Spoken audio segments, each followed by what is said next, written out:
We live. All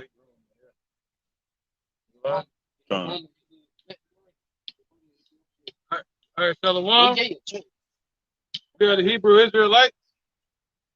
Come out every week to prophesy the downfall of this wicked place called Babylon or America. All right. But before we do so, we want to give all praises to the Most High and His Son, true Hebrew.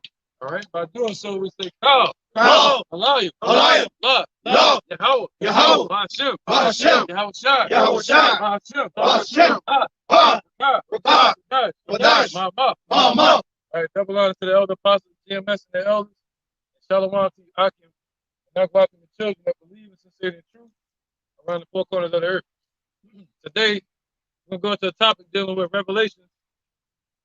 You hear a lot of the apostles said, you hear a lot of the Akim said all the time that Revelation bounces around a lot. And that's part of the reason why people can't understand it. You know, they'll put the scriptures in the wrong place. All right, this is it plainly. We want to go into that with that in mind, all right, that topic. Somebody get Revelation 1 and 2? 1 and 1? Book of Revelation, chapter 1, verse 1. The revelation of Yahweh Shah HaMashiach, which Yahweh gave unto him to show unto his servants things which must shortly come to pass, and he sent and signified it by his angel unto his servant John. Right, so in the book of Revelations, you had John the Revelator. He was receiving certain visions, all right?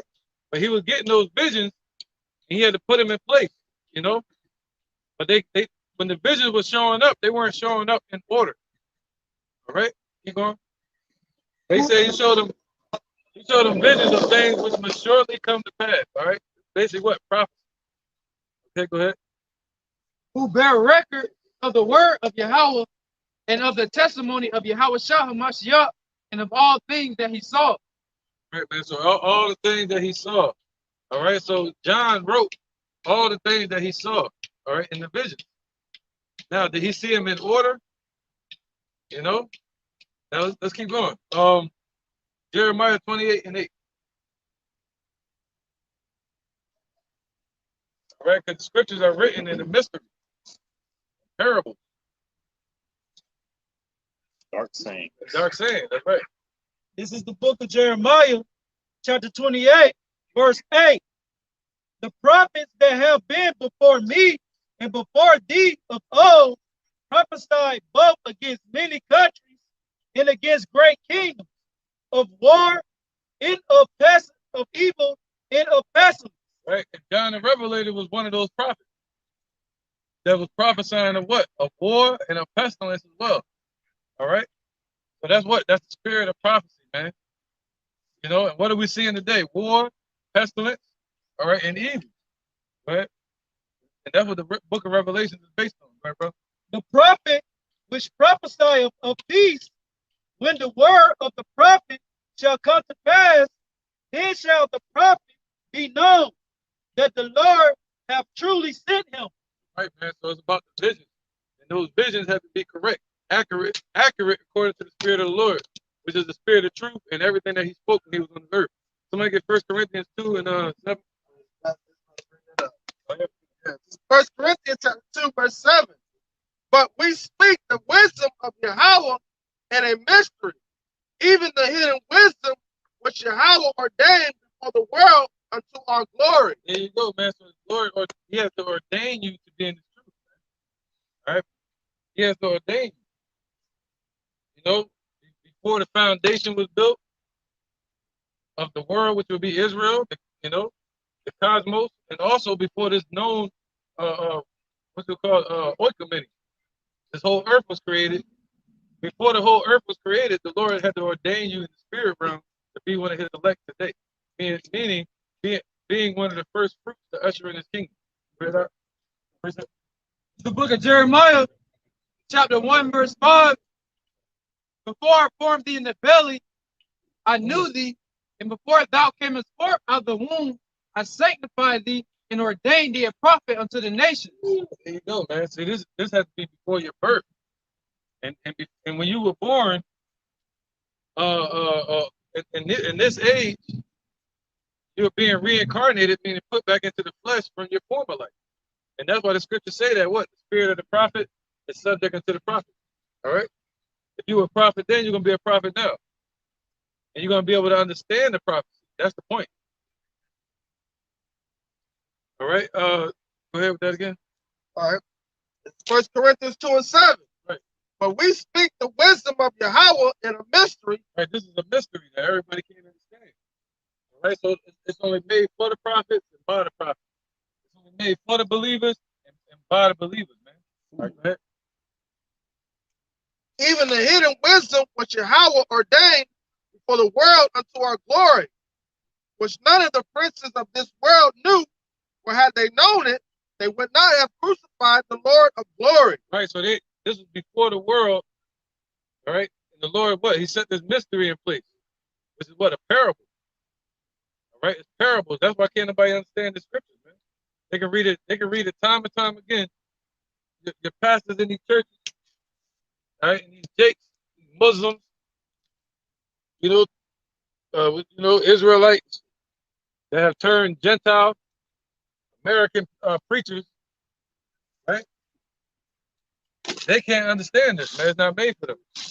All right, so that lets you know they weren't prophets in the old time, and they were not ordained before the world was established. All right. This is Romans chapter 11 and verse 7. What then? Israel hath not obtained that which he seeketh for, but the election hath obtained it, and the rest were blinded. Right. Right. So the election have obtained it, and the rest were blinded, man. So the election have obtained, what's that? Answers, man. All right, understanding the truth. You know. So I'm gonna wait on that. Go ahead. Right, this is the book of Romans, chapter 10, verse 13. For whosoever shall call upon the name of the Lord shall be saved. How then shall they call upon him in whom they have not believed? And how shall they believe in him of whom they have not heard? And how shall they hear without a preacher? You know. All right, so the preachers are what? Set up to teach this word, man. All right, so they're going to be able to understand the mysteries. They're going to be able to break it down to you, break down the allegories and the parables. All right, so how can you learn about the Lord except you go through what? The people that he set up. You know, that's like that movie, The Matrix, where they had a hallway full of doors. There's only that one door that'll get you to the Creator. You know, it's only one door, Jehovah. Can't nobody go up any other way. You got to go through Jehovah, man, and the men that he set up. Starting with Apostle Tahar at TMS on down, you know. All right, let me get 1 Corinthians 14 and 8.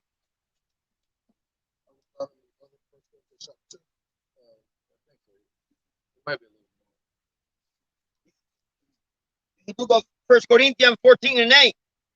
For if the trumpet give an uncertain sound, who should prepare himself to the battle? Right, what battle is that? There's a spiritual battle right now, man, between good and evil. All right, so how do you prepare your people if you're not sent? How should they teach unless they be sent? All right, so they're not going to be equipped to prepare the people, man, for battle. All right, and you got people like Sakari, you got people like DOCC, you know, saying that Edomites can make it. That's them giving off. They're sounding, yeah, they're calling themselves Israelites. They're standing upon their feet, but they have no breath in them. All right, and they're a vessel giving off the improper sound. All right,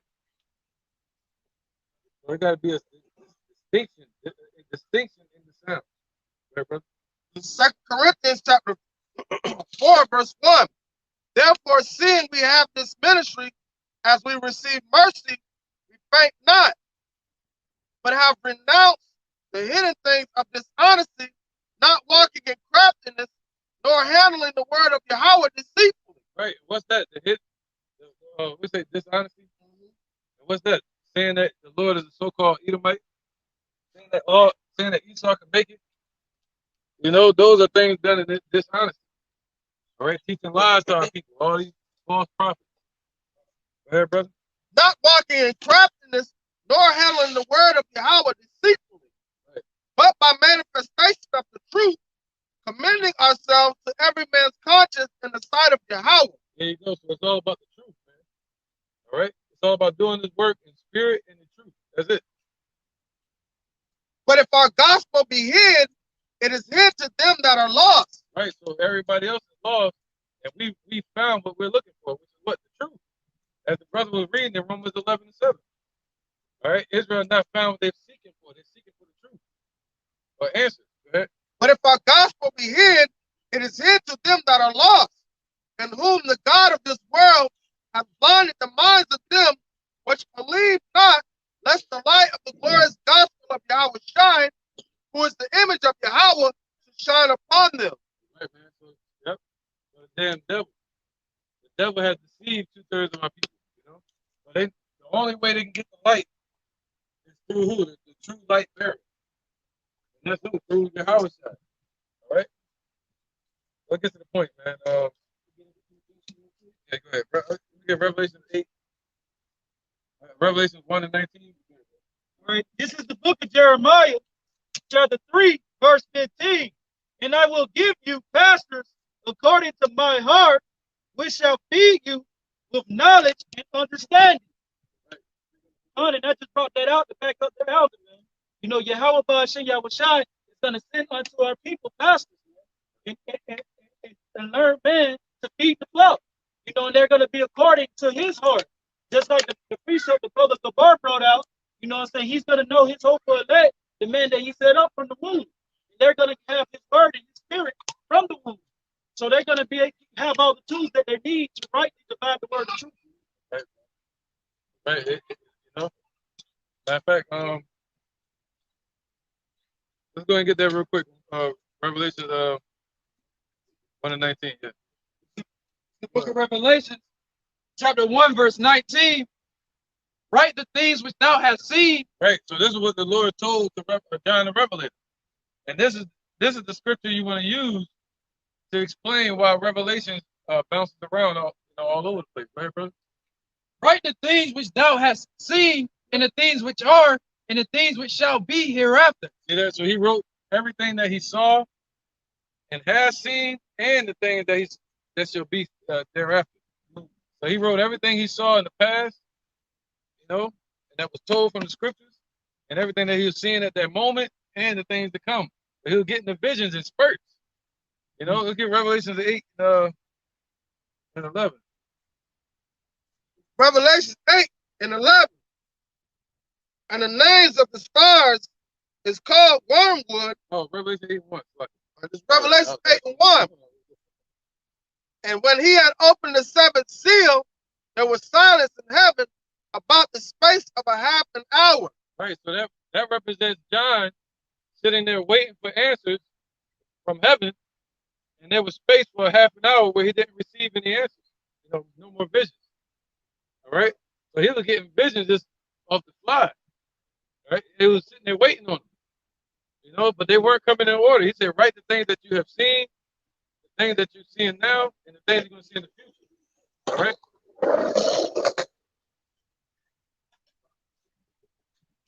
Let's get to Habakkuk 2 and 2. All right, so yeah, man. If they don't have the spirit of understanding, they will not be able to break down or understand the scriptures. They won't have ears to hear or eyes to see. Go ahead, brother. This is Matthew chapter 24 and verse 4. And Yahweh answered and said to them, take heed that no man deceive you. For many shall come in my name, saying, I am the Mashiach, and shall deceive many. Right, so there's going to be many people that show up saying that they're the anointed, meaning they're anointed by the Lord, saying that they're prophets or teachers when they're not. Right? So what did the Lord say? Anybody know what that said? Judge the tree by fruit.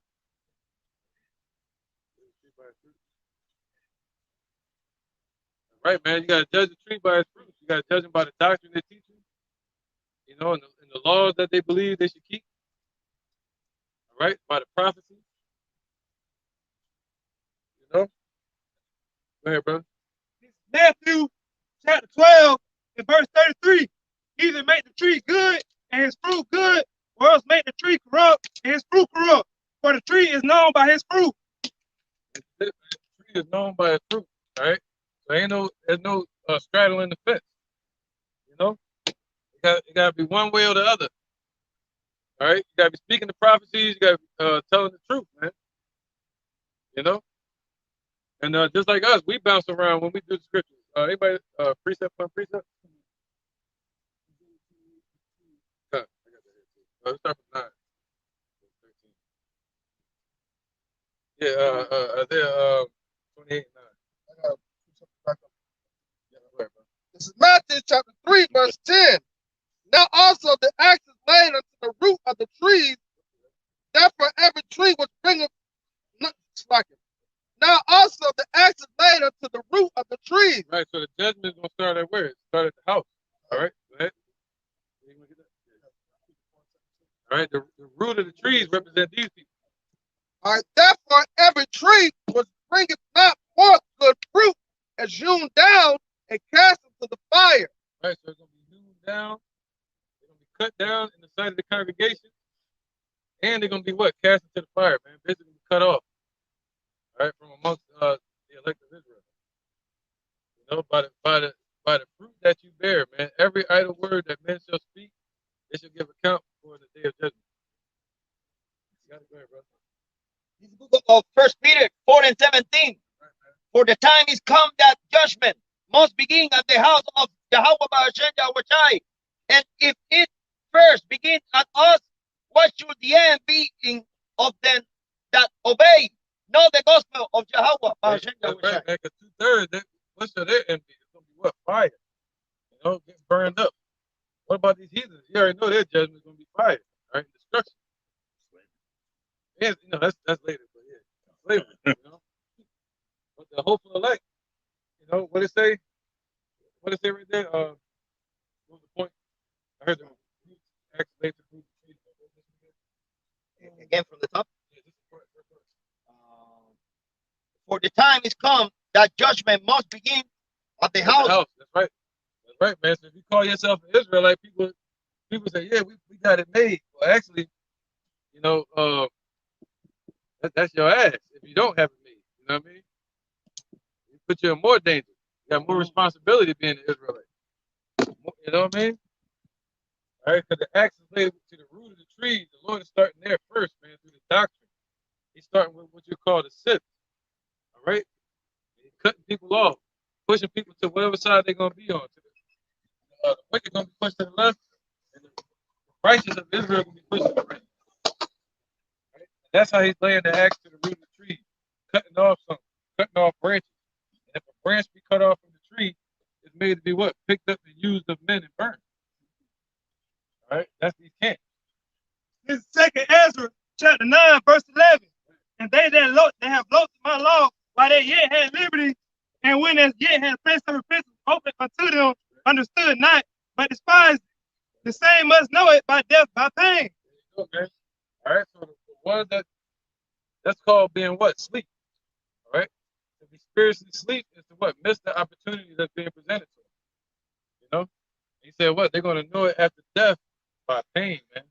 And the Lord going to leave them here. He said he's going to melt them. And that's a beautiful point that the elder used the word sleep, because the scripture brought out before in 2 Corinthians chapter 4 says, therefore, seeing we have this ministry, we faint not, but have denounced the hidden things of dishonesty and not walking in craftiness. So knowing that we have this ministry, knowing we have the Spirit of the Lord, we don't have time to sleep. We don't have time to be faint. That's the time to show our strength, you know. So we faint not because we have this ministry. We have a place for mercy. So we want Yahweh Ba'ashem Yahushua to show mercy upon us, but we don't faint. We don't have time for sleep. Great power comes great responsibility. Great power comes great responsibility. Imagine the Superman just worked at Walmart all day. Right. He said, to whom much is given, much is required. All right. Right, bro. This is the book of Matthew, chapter 13, starting at verse 47.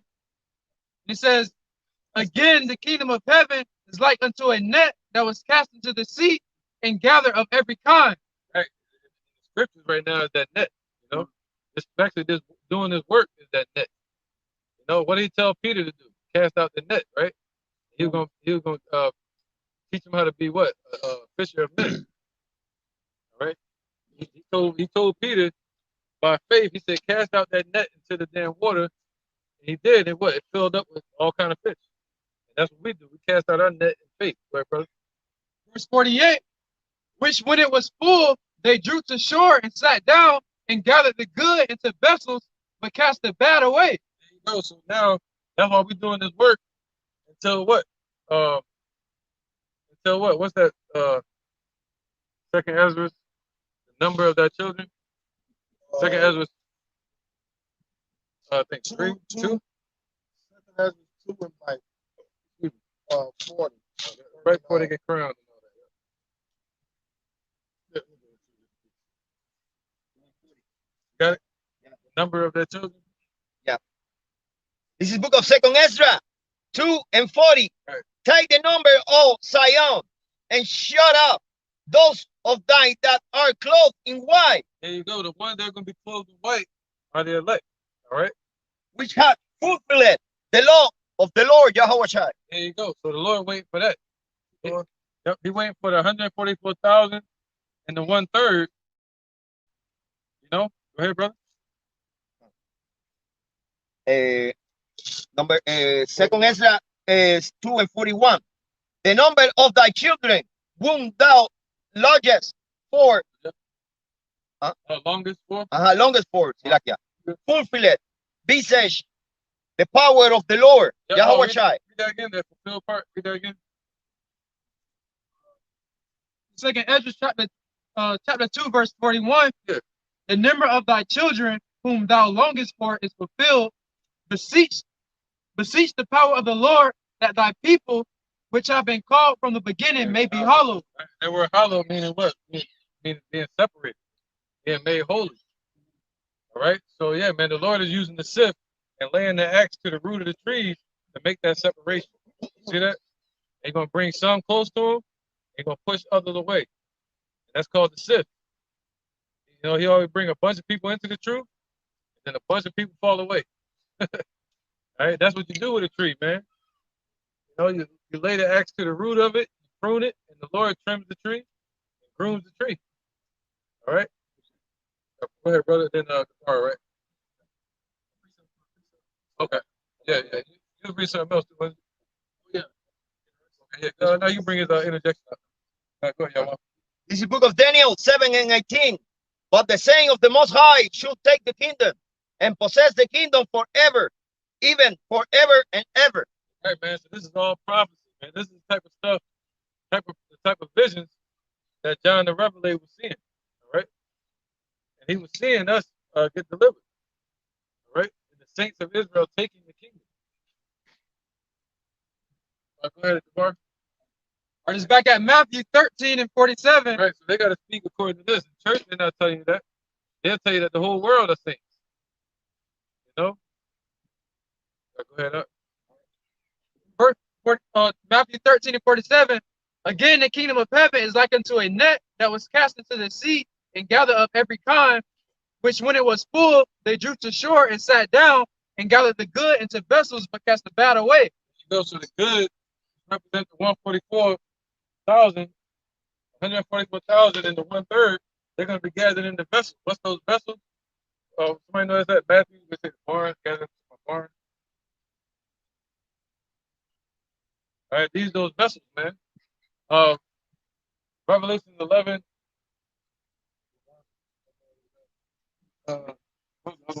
Barn. Barn first. There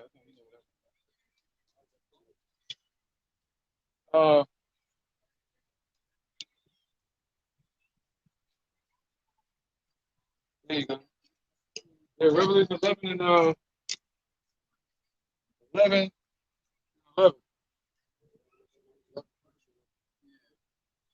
Revelation. All right, he said the good gonna be gathered into vessels. What's those vessels?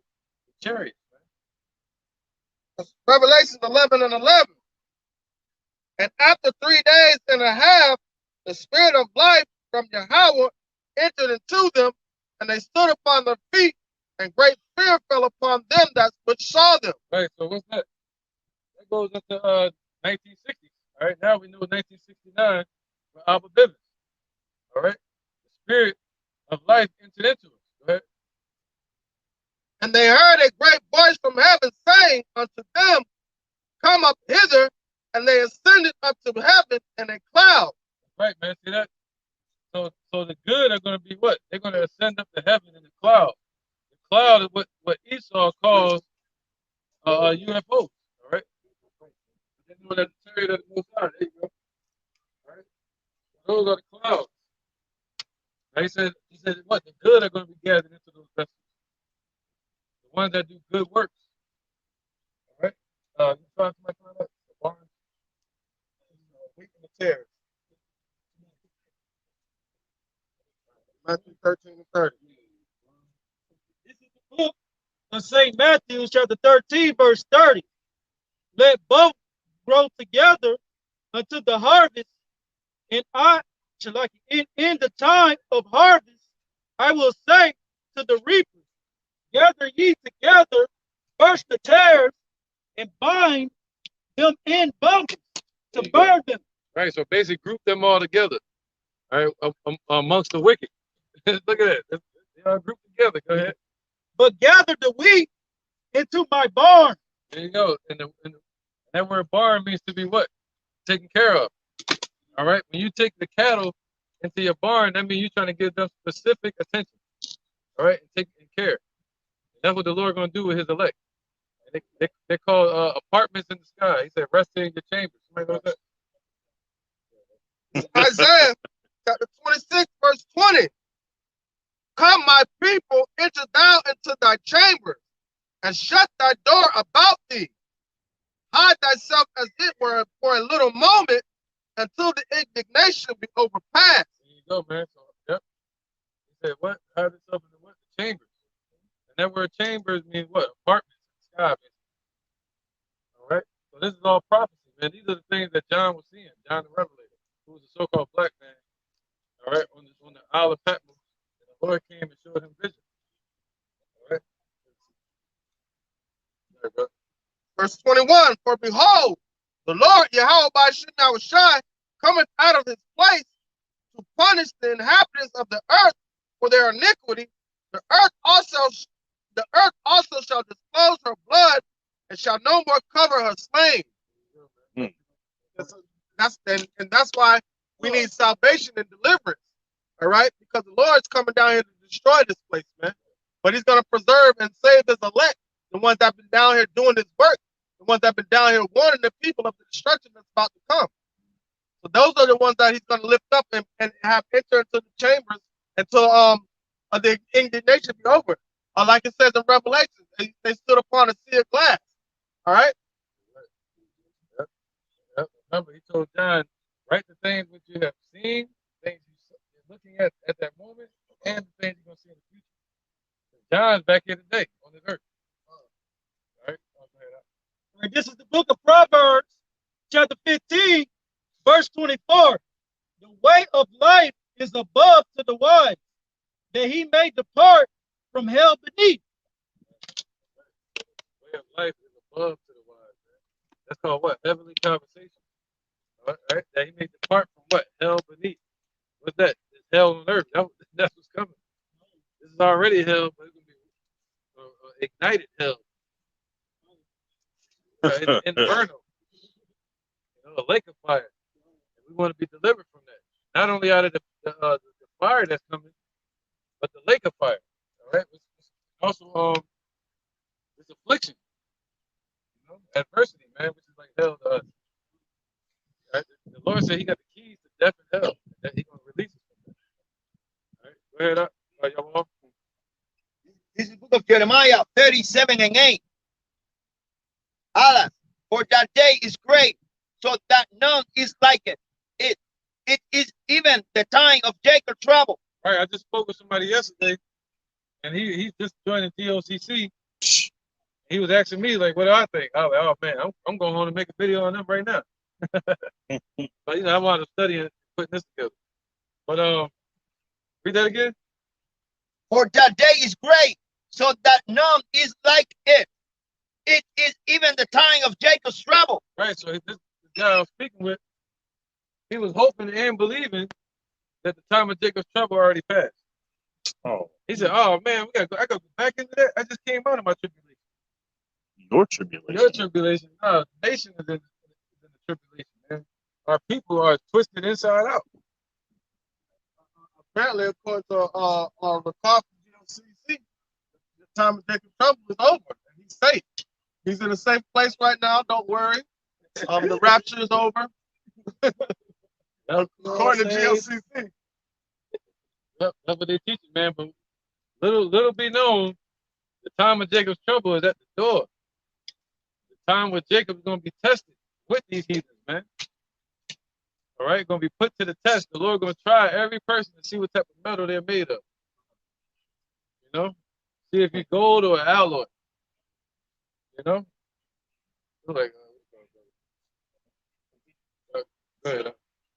But he should be safe out of it. Jeremiah 30:8. Yeah, so when all hell break loose, the elect of Israel going to be saved out of that. All right, go ahead. For it should come to pass in that day, say the Lord, Jehovah of hosts, that I will break his yoke from off thy neck, and will burst thy bonds, and strangers should no more serve themselves of him. There you go. So, all right, so that's what these damn Edomites not serving themselves of us anymore. That's when the Lord gonna break the bonds off our people. All right, it's about that, not just about everybody's personal affliction, my personal tribulation. It's about the Lord breaking the bonds off of our nation, man. You know, so is he gonna do that for everybody? No, he's gonna do it for his elect first. All right. Go ahead.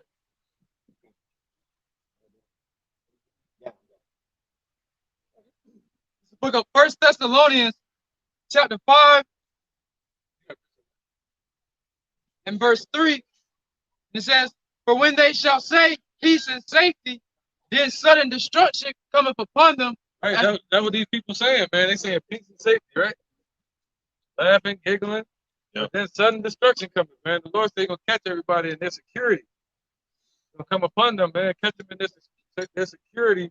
It's gonna destroy their ass. All right? Go ahead, up.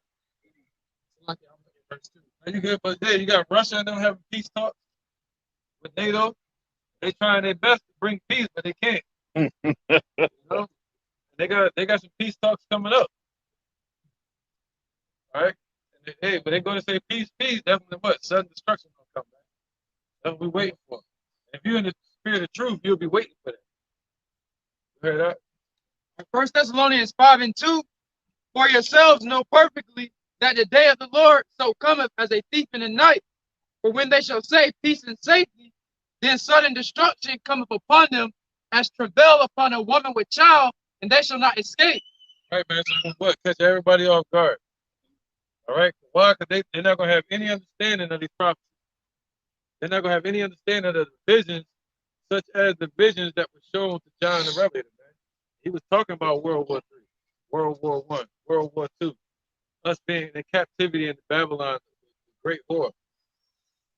You know, it speaks about the red dragon, Esau. You know? Go ahead, 2 Timothy chapter 4 and verse 3.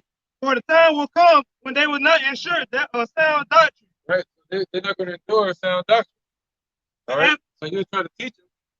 Being the Lord's voice, the Lord's voice is what? His men. You try to teach these people doctrine, and they don't hear it. That means what? They're not enduring. They're not being patient enough to hear the truth, man. All right? They're not long suffering the truth. Go ahead, brother. "But after their own lust shall they heap to themselves teachers having itching ears, and they shall turn away their ears from the truth, and shall be turned into fables." Oh, man, so our people been turning to fables, man. Fables like what? Thinking that the Lord is a so-called Edomite man. Thinking that America going to continue forever. Thinking that the time of Jacob's trouble has already passed. You know, according to prophecy, that time is coming. It's at the door. You're going to have things like 2 Ezra 15. Can I get that? 15.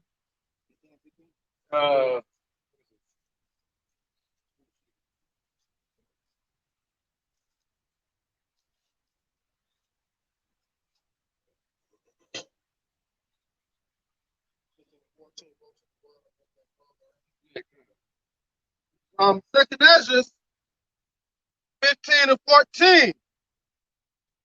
Woe to the world and them that dwell therein. Right, what time he's talking about? He's talking about now. All right, woe to the world. Whoever's on this earth, they're gonna be in danger, man, in that time. All right. Woe to the world. Can't you see it now? It's nothing but destruction on this damn earth. All right, everywhere you look, man. Okay, there, brother. It says, woe to the world and them that dwell therein. For the sword and their destruction draweth nigh, and one people shall stand up to fight against another, and swords in their hands. Right, man. What's that? Civil war. All right, so that's what time is coming. What's gonna bring a civil war? Dollar crash. You know? What are they trying to dumb the people down for with these mandates? The dollar crash, getting them prepared for that. That way they won't be any uprising. But when they try to uprise, they can just control them. All right, go ahead up. So Well, that's a time of Jacob's trouble. Go ahead. For there shall be sedition among men, and invading one another. Right, what's that? Sedition is what? Basically a civil war. A civil uprising. Where the people are going to uprise, the citizens are going to rise up against the government. Then they're going to find out that the government is not a person, it's an actual corporation. For the corporation, the reason they call it a corporation is because it's a conglomerate of different entities. Sometimes it's not even people. So there's nobody to point a finger at. All right? Go ahead, man. So they're going to be yelling out to the damn air. That's it. It says, shall be sedition among men, and invading one another. They shall not regard their kings nor princes, and the course of their action shall stand in their power.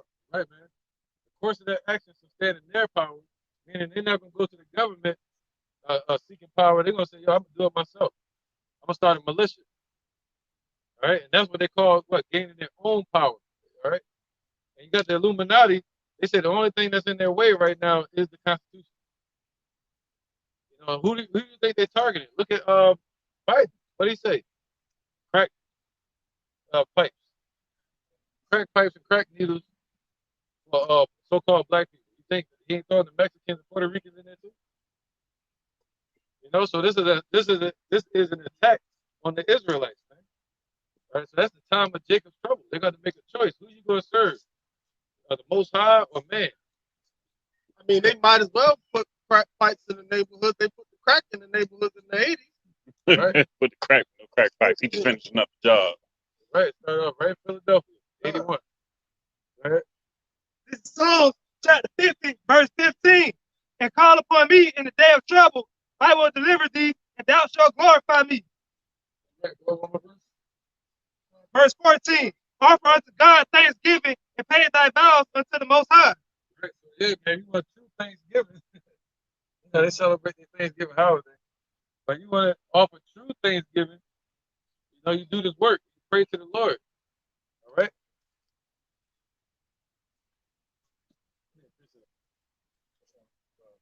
You said prompt precept? Yeah, precept upon precept.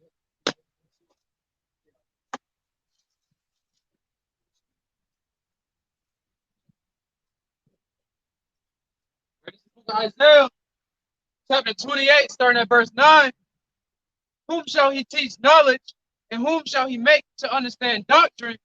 Them that are weaned from the milk and drawn from the breast. Right, so they gotta be drawn from the breast of the proper milk.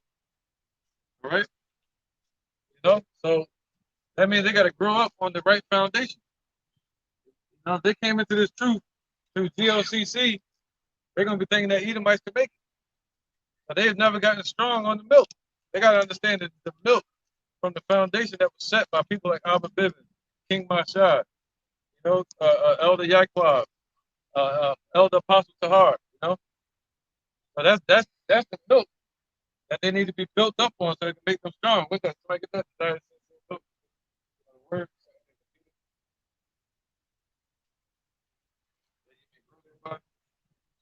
All right. What's the milk? Knowing that you're an Israelite. But now, what's that? Taught again.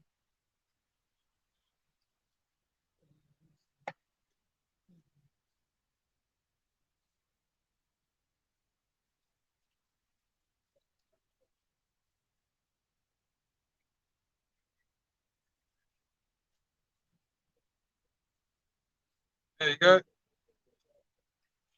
This is First Peter 2:2.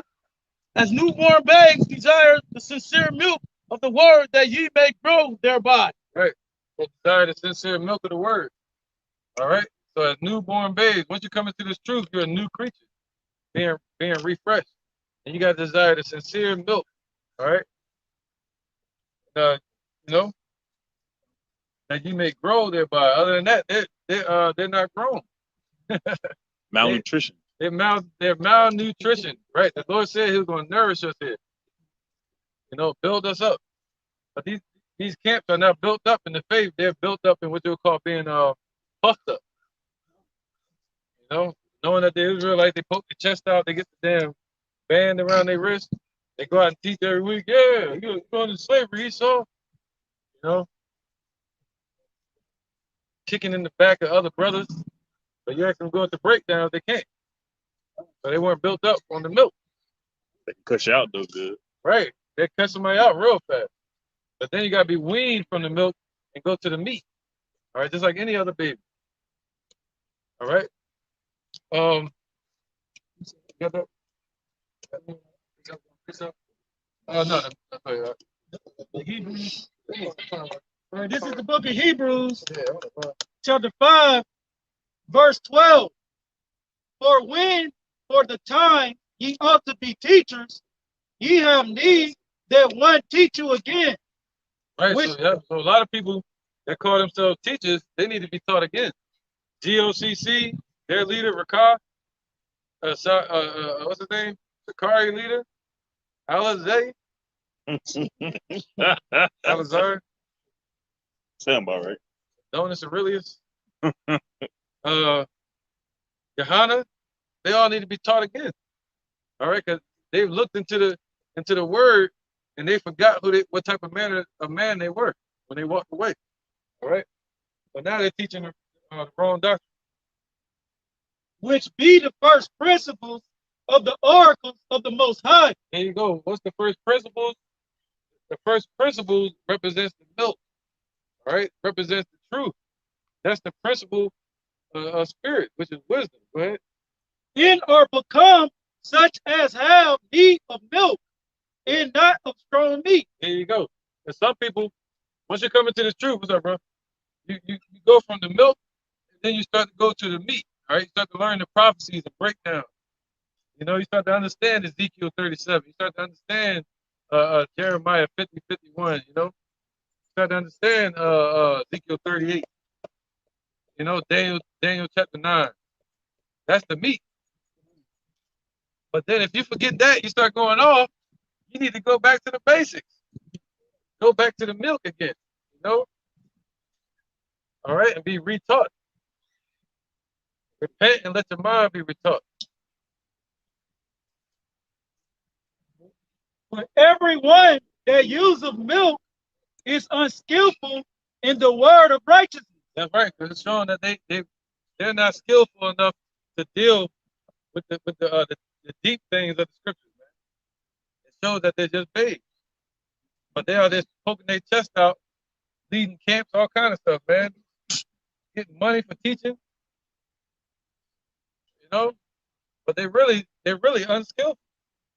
All right, go ahead, brother.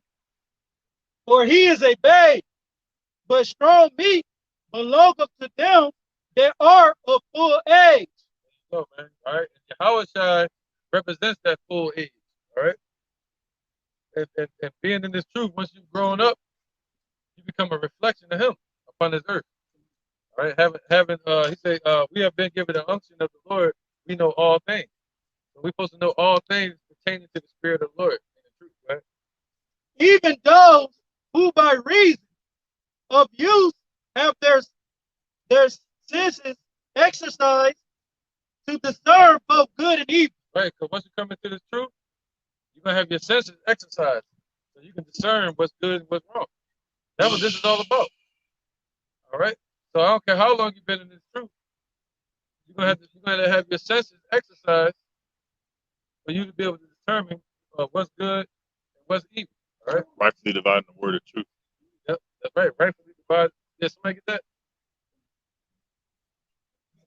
Yep. Not only what's good and what's right, what's good and what's evil in life, but what's good and what's the wrong breakdown in the scripture. You know?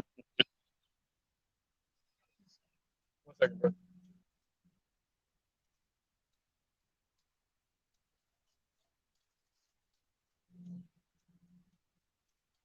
This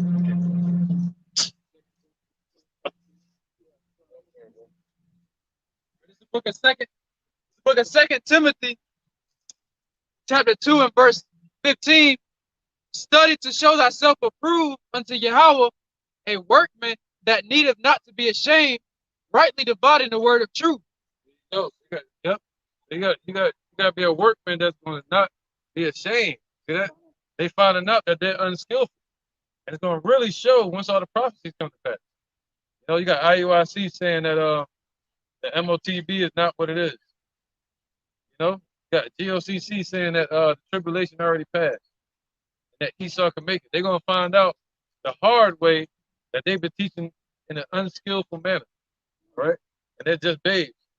All right, so they got to what? Rightly divide the word of truth, deciphering what's good and what's wrong. You know, that was it on that. All right, go ahead. This is Ecclesiastes chapter 3 and verse 21. Seek not out the things that are too hard for thee, neither search the things that are above thy strength. Right. So once you're a babe in the truth, you know, you're gonna kind of keep it simple, man. You know, you're gonna teach certain doctrines just dealing with entry level. You know, keeping the laws to the best of your ability, study the laws the best you can. You know, so you get the basis of the stories. You're gonna teach about the missiles, everything dealing with prophecy in the times we're in, because most of the prophecies are past already. All right, so we're in the last hour. You know, so most of the prophecies are already passed. The last one that still got to come to play is what? Jacob's trouble, World War III, really Jacob's trouble, the MOTB, and then World War III. You know, that's it. So that was you should be teaching. That was what you should be teaching about. But you filter through these camps, they're not teaching that. One way or the other. And you're supposed to be calling on the Lord's name. That's prophesied in the scriptures too. So one way or the other, they going off according to that. Go ahead, brother. Verse 22. But what is commanded thee, think thereupon with reverence. For it is not need for thee to see with thine eyes the things that are in secret. All right. So that deals with what? Faith. You know, we don't need to see it. We just believe in it before we see it. That's why we're able to come out here and speak it, man. That's what the prophets were set up for. All right. You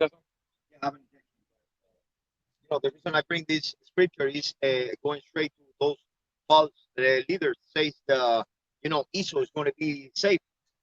You know, this is Second Ezra 16, 20. I'm going to start in 22.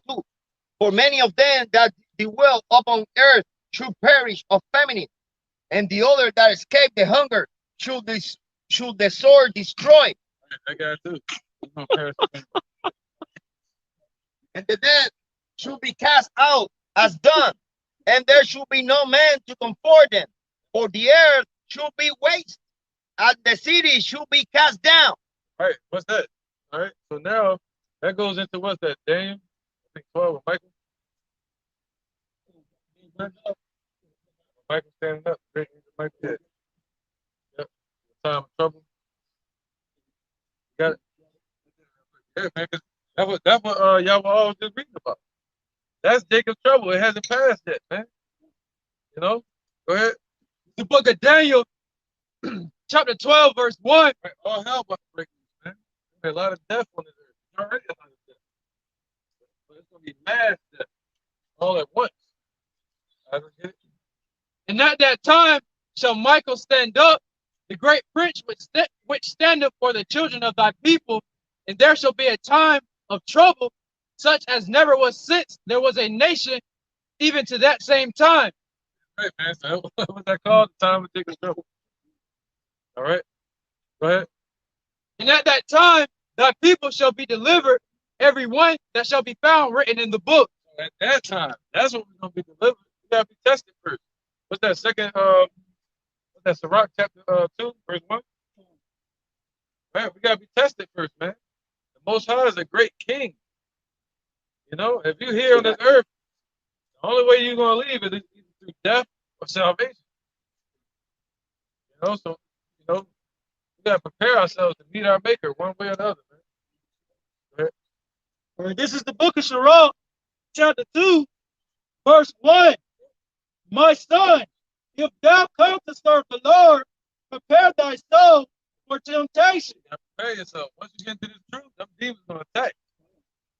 You know, they just like the Lord told who was they told? Peter? He said the Lord, he told Peter, he said, let me get this. Prepare thy soul for temptation. He said,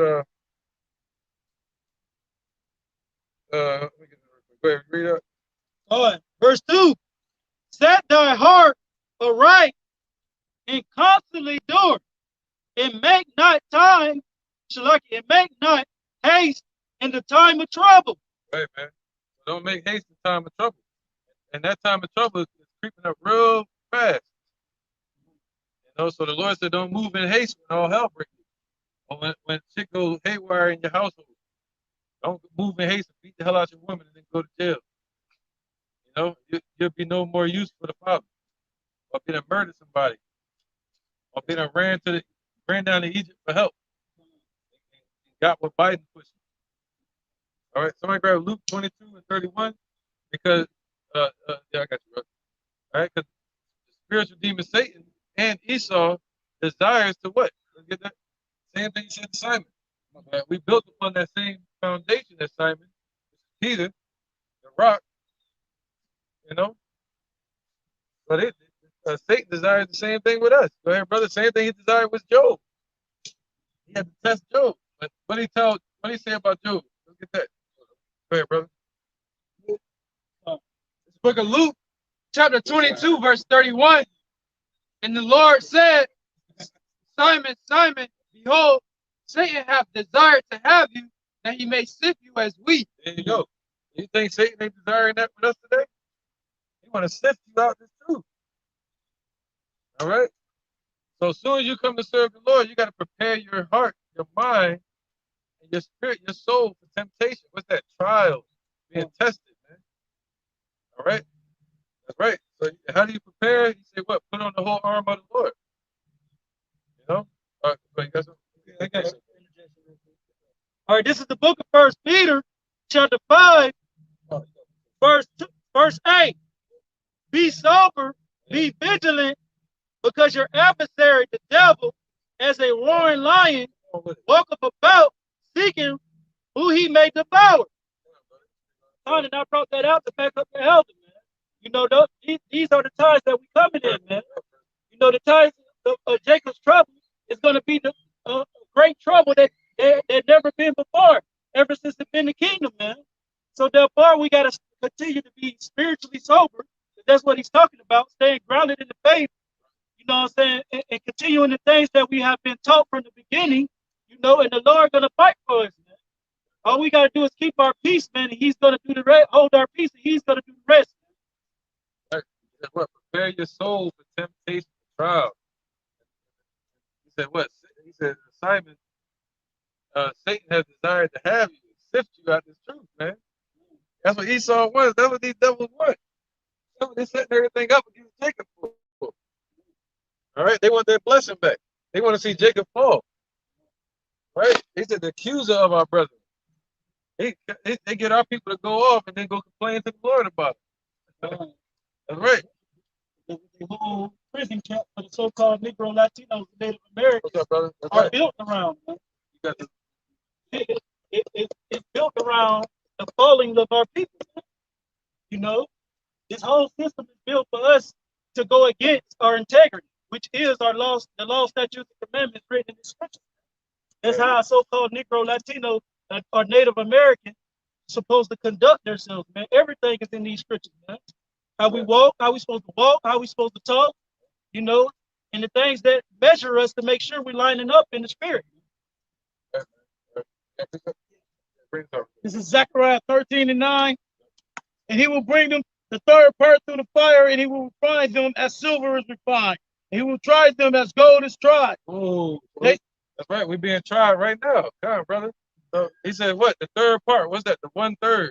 The 144,000 and the 1/3. So you're going to be tried, man. We're going to be right here getting tried in the fire, in the adversity.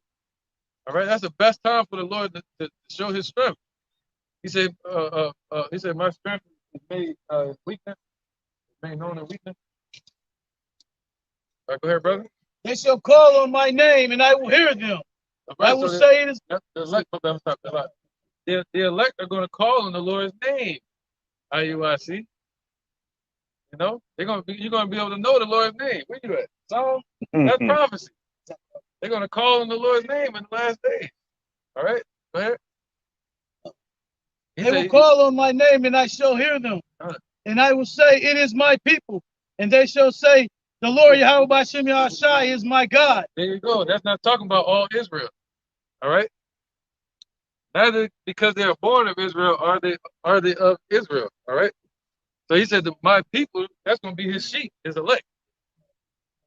That's right. My people hear my voice. That's right. Go ahead. Any precepts real quick? That's the spirit speaking real quick. This is the book of 2 Corinthians, chapter 12 and verse 9. And he said unto me, my grace is sufficient for thee, for my strength is made perfect in weakness. Most gladly, therefore. Man, yeah. So his strength is sufficient for it. But he's showing us, he said he'll never put more on us than we can bear. So all we need is this word right now. That's our covering. He said, my strength. What did he say? Desire the sincere milk, and you may grow thereby. It's going to be strength to thy navel and help to thy bones. So this is our strength. All right? This is our strength. He said his strength is sufficient for us.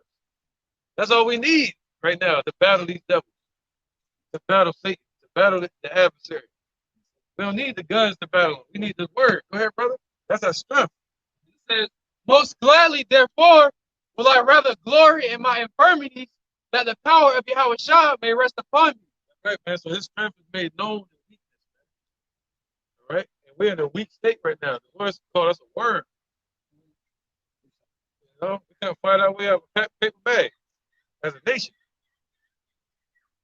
All right, go ahead. This is Psalm chapter 91, verse 14. Because he has set his love upon me, therefore will I deliver him. I will set him on high because he hath known my name. Right. Then he said, set your heart right. No, that's what he said in Sirach chapter 2. He said, set your heart right. How you do that? Read that part again, what?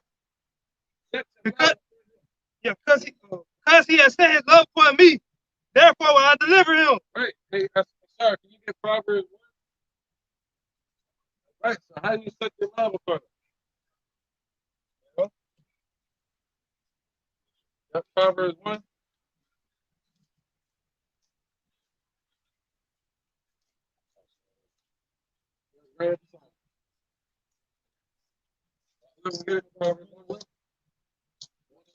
Yeah, you get that.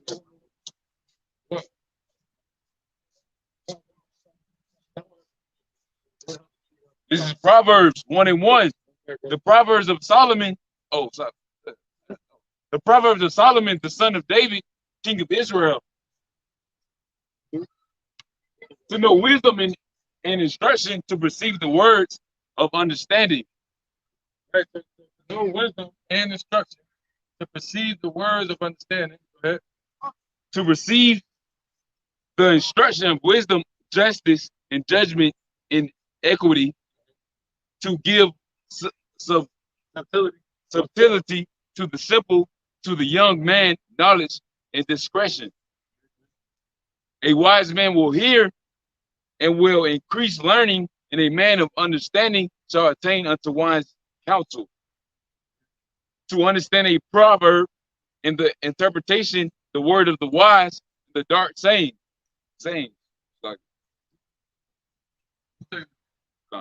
The fear of the Lord, Yahweh B'Shem Yahushai, is the beginning of knowledge, but fools despise wisdom and instruction. Right? That's what the Lord wants. He wants you to fear him, man. So you set your heart aright, meaning what? Setting your love on the Lord. All right. You know, and what's that? Psalms 91. You was just there, right? Yeah, you just read it. That was just read. It just jumped back. All right, I got it. Let's get this real quick. Yeah, because we was just reading that about Satan desiring to sift us out of the truth. So you got to fight hard. You got to have proper covering on.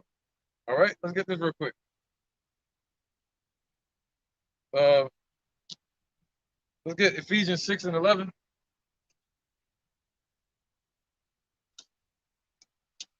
Ephesians 6 and 11. Then we're going to go to Job chapter 1. It's the book of Ephesians, chapter 6, starting at verse 11. Put on the whole armor of God, that ye may be able to stand against the wiles of the devil. There you go, man. So other than that, you're walking around naked. You're walking around with no armor. You're not covered. All right, so our people, they pull off the robe from them that walk by securely. They pull off the cover instead of putting the covering on them. You know, if they had a little piece of covering on them, they take that last piece off. Our people walking fully naked. You know, unprepared for battle, unprepared for the war. Go ahead. For we wrestle not against flesh and blood, but against principalities, against powers, against the rulers of darkness of this world, against spiritual wickedness in high places. Right? That's why he said, "My strength is sufficient for you." That's all we need to battle, to fight this spiritual fight. All right, the Negroes, Latinos, Native Americans, Israelites, but to fight this battle, Esau, the Caucasian race, they fought us with guns. And look what happened. They slaughtered us. But the Lord said we can fight them with our spiritual weapons. And it's enough. Faith at the size of the seed of a grain of a mustard seed going to defeat these people. Gonna move the whole mountain. Right? Gonna move the whole mountain of Esau. All right?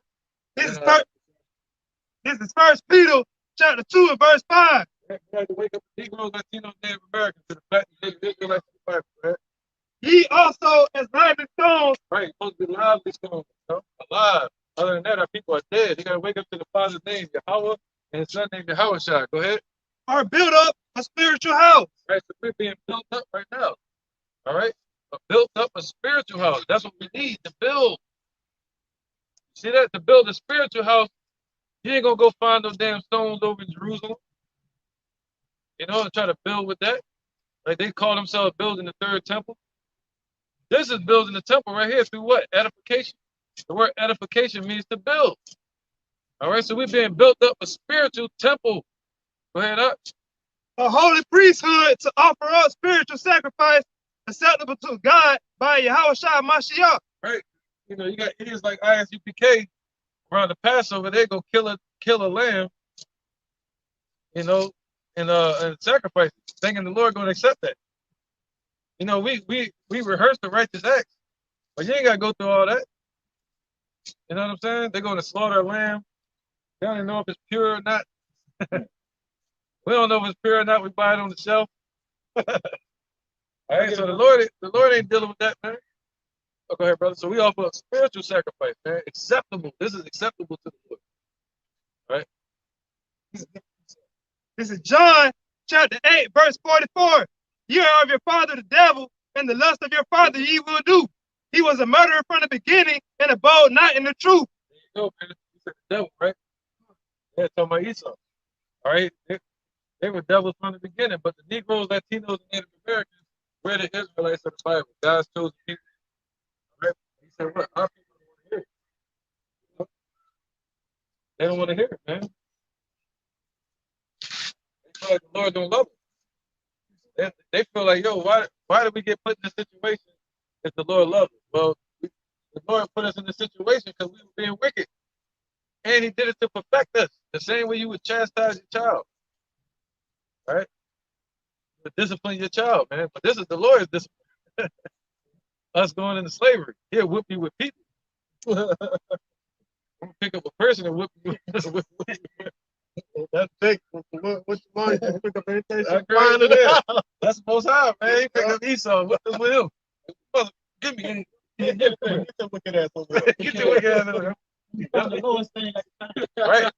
So till this day, we have to be careful because Satan desires, the adversary to the truth desires to pull us away from the truth. All right. That's why you judge every tree by its fruit. All right. With the spirit of discernment. Go ahead. Yeah, sometimes. All right. Then we get precept upon precept. All right, this is the book of Baruch, chapter 4. I'm going to start at verse 6. Right. Ye were sold to the nations, not for your destruction. Right. So we were sold to the nations, not for our destruction. Malachi. I think that is what Joe, Jacob had love. Yep, that's right, man. Can you read that again for me? This is the book of Baruch, chapter 4, verse 6. Ye were sold to the nations, not for your destruction, but because you moved Jehovah to wrath, ye were delivered unto the enemies. Oh man, because we moved the Lord to wrath. All right, we were destroyed and delivered to our damn enemies. You know, look at us in 70 AD. The Lord said we come a falling away. And then that falling away, we went into slavery. And now we're coming out of that slavery. But not everybody. Some people are still in that, still got that Stockholm syndrome. Some people, a portion of Israel still want to go back into Egypt. All right, go ahead, Joel. This is the book of Joel 2:32. And that shall come to pass that whosoever should call on the name of the Lord, Jehovah Shai, should be delivered. For in Mount Zion and in Jerusalem should be deliverance. There you go, not the whole world. As the Lord, Jehovah Shai, has said. And in the remnant, whom the Lord should call. There you go, in the remnant. So he's not calling everybody. You know, we're fishing for the elect. We're not fishing for the whole world. We're not fishing for all Israel. All right, he said, in the remnant, whom the Lord will call. He said, many are called, but few are chosen. All right, so there's many people called up. Just like you have a baby that's born, you're gonna have after birth, excess birth. That's what they represent, extras in the movie. All right, but the elect are the main character. Go ahead. Now, this is book of Romans 9:27. Isaiah also cried concerning Israel, thou the number of the children of Israel be as the sand of the sea. Right, the Lord kept his promise to Abraham. He's made us as the sand of the sea. We're all over the earth, man. We so scattered, we look like the other nations now. You know, go ahead. A remnant should be saved. Only a remnant gonna be saved, man. You know, 144,000 and 1/3 of the men, women, and children. You better pray that your name is written in that book of life. You know, just like me, I'm praying the same thing. You know, but yeah, that's another cut because you got these people like GOCC once again saying that that Esau can make it, and they're saying that we're not going to be here during the tribulation. But as we just read, we're going to be here and be tried. And you're going to call on the name of the Lord.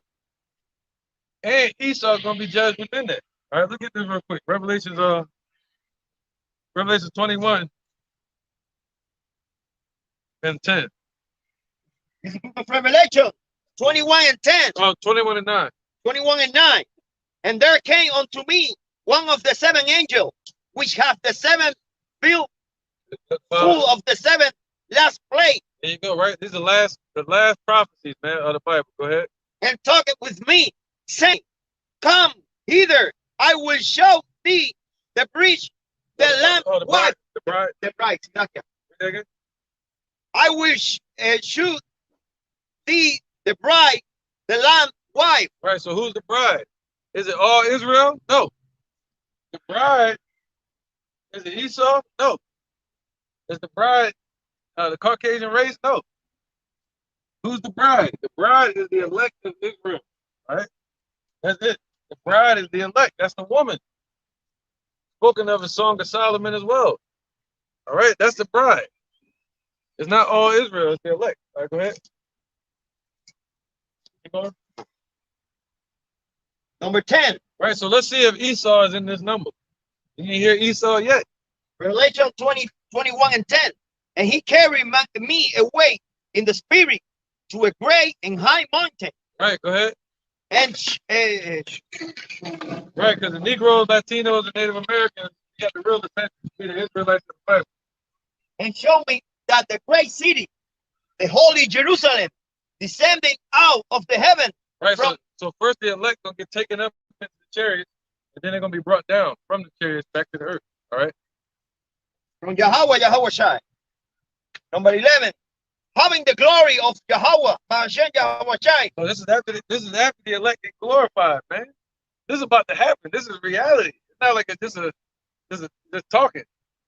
You know, all the prophecies are coming to pass, man. So this got to happen too. If you in that number, he's talking about you being glorified, man, for eternity. We don't even know what that's gonna be like. All right. He said this life and this flesh is gonna be like a nightmare or a memory. You're gonna be trying like, yo, you remember when we was in those bodies? It's gonna be like a memory. That's it. You're gonna try to feel it, but you can't. I remember that, but that's it. That's the most you're gonna be able to do. Just like now, we could think of the kingdom, but it's gonna be a reality. It's gonna be flipped. All right, go ahead. And her light was like unto a stone, most precious. Right. So her light is a light, right? Light. That light represents the Holy Spirit, meaning being pure, giving pure truth, being made perfect. That's glorified. Go ahead. Even like a jasper stone. Right. That's a clear stone. That's like basically represents wisdom. Right. Meaning plain truth, man. Go ahead, brother. Clear as a crystal. Clear, man. Go ahead. Number 12, and had a wall great and high, and had 12 gates, and at the gate 12 angels. Right. So there are 12 gates, 12 angels, and the scriptures say that Jehovah stands behind our wall, and he's on our side. All right. He's one of our people. He's from the tribe of Judah, the so-called Negro. Go ahead. So let's see if Esau's in this number once again. And names written thereon. So there were 12 gates. Right? Entering into heaven. Go ahead. Which are the name of the 12 tribes of the children of Israel. Right. So there 13 tribes? 14 tribes? No, it's talking about the 12 tribes of Israel. And the only ones that have access to enter into the gates are the elect of Israel. All right? Small remnant, as we just read. You know? So Esau is written nowhere in that. And that's in Revelation. The revealing. New Testament. Last book. Last book. That's right. Last prophecy. You know? So look at I'm gonna go to Job. What was that? 8:1, I think it was.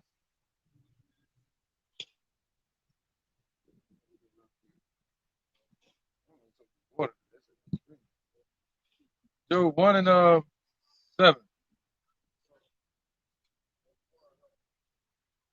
All right, this is the book of Job, chapter 1, Verse 6. verse 6. Right, because remember, Satan desires to sift you out like wheat. So you gotta be secure. You gotta be covered, man. Don't have no chinks in your armor. Now, there was a day when the sons of Jehovah came to present themselves before the Lord. Right. So even the spiritual demon Satan is a child of the Most High. Go ahead. And Satan came along among them. And the Lord said unto Satan, whence comest thou?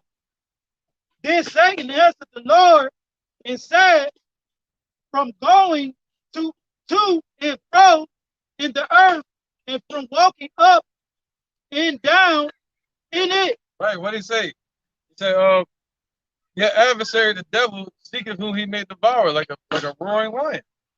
All right. And that's what the spiritual demon Satan is doing through these damn Edomites, seeking whom they can devour, being influenced by demons. That's what they're doing to try to get us to go off.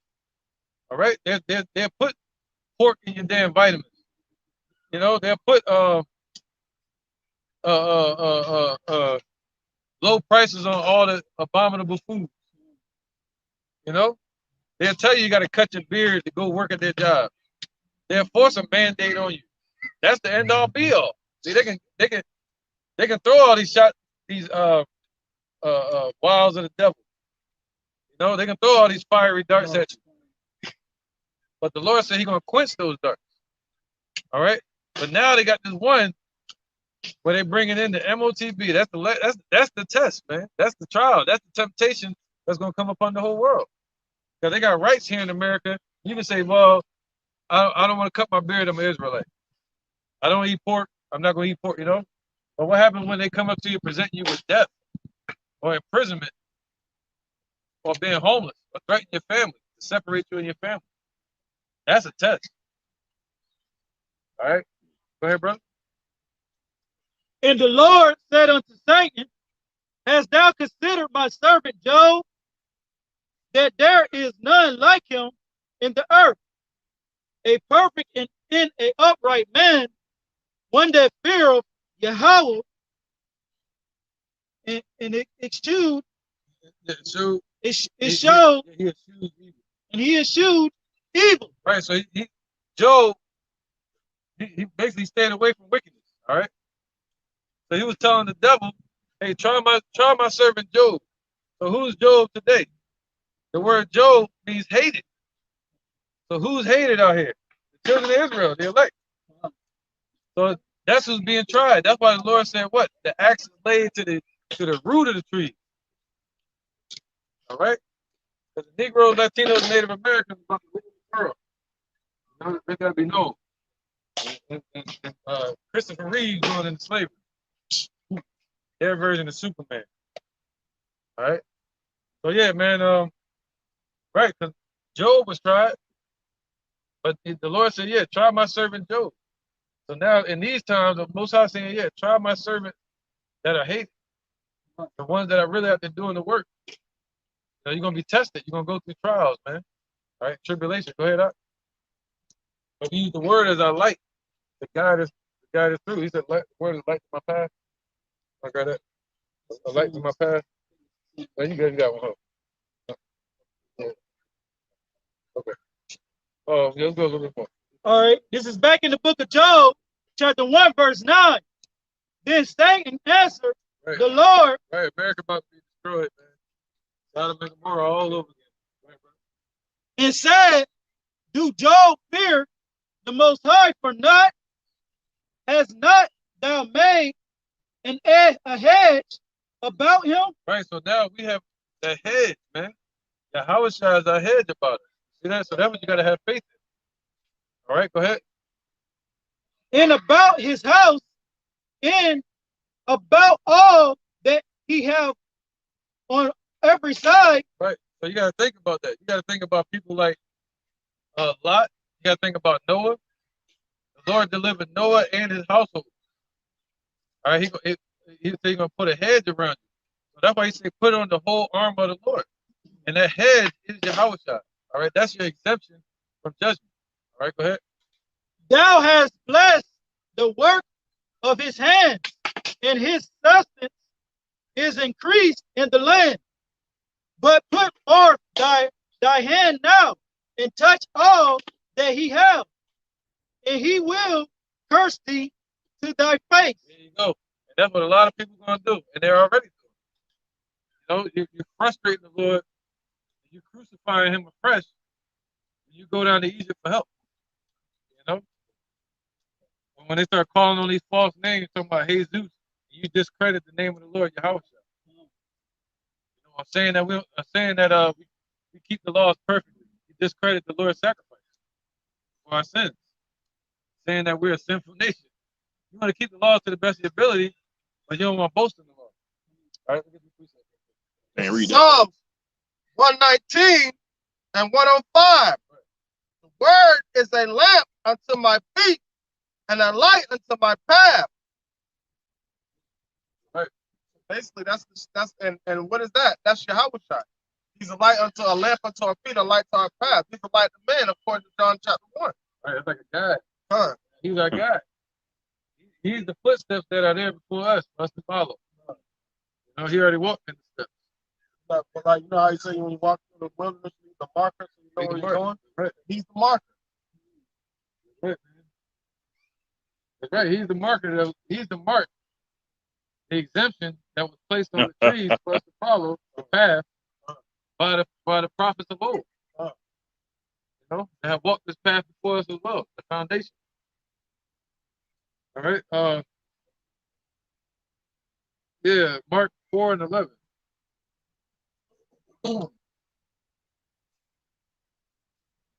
And get the you got a precept? Go ahead. Bring it up real quick.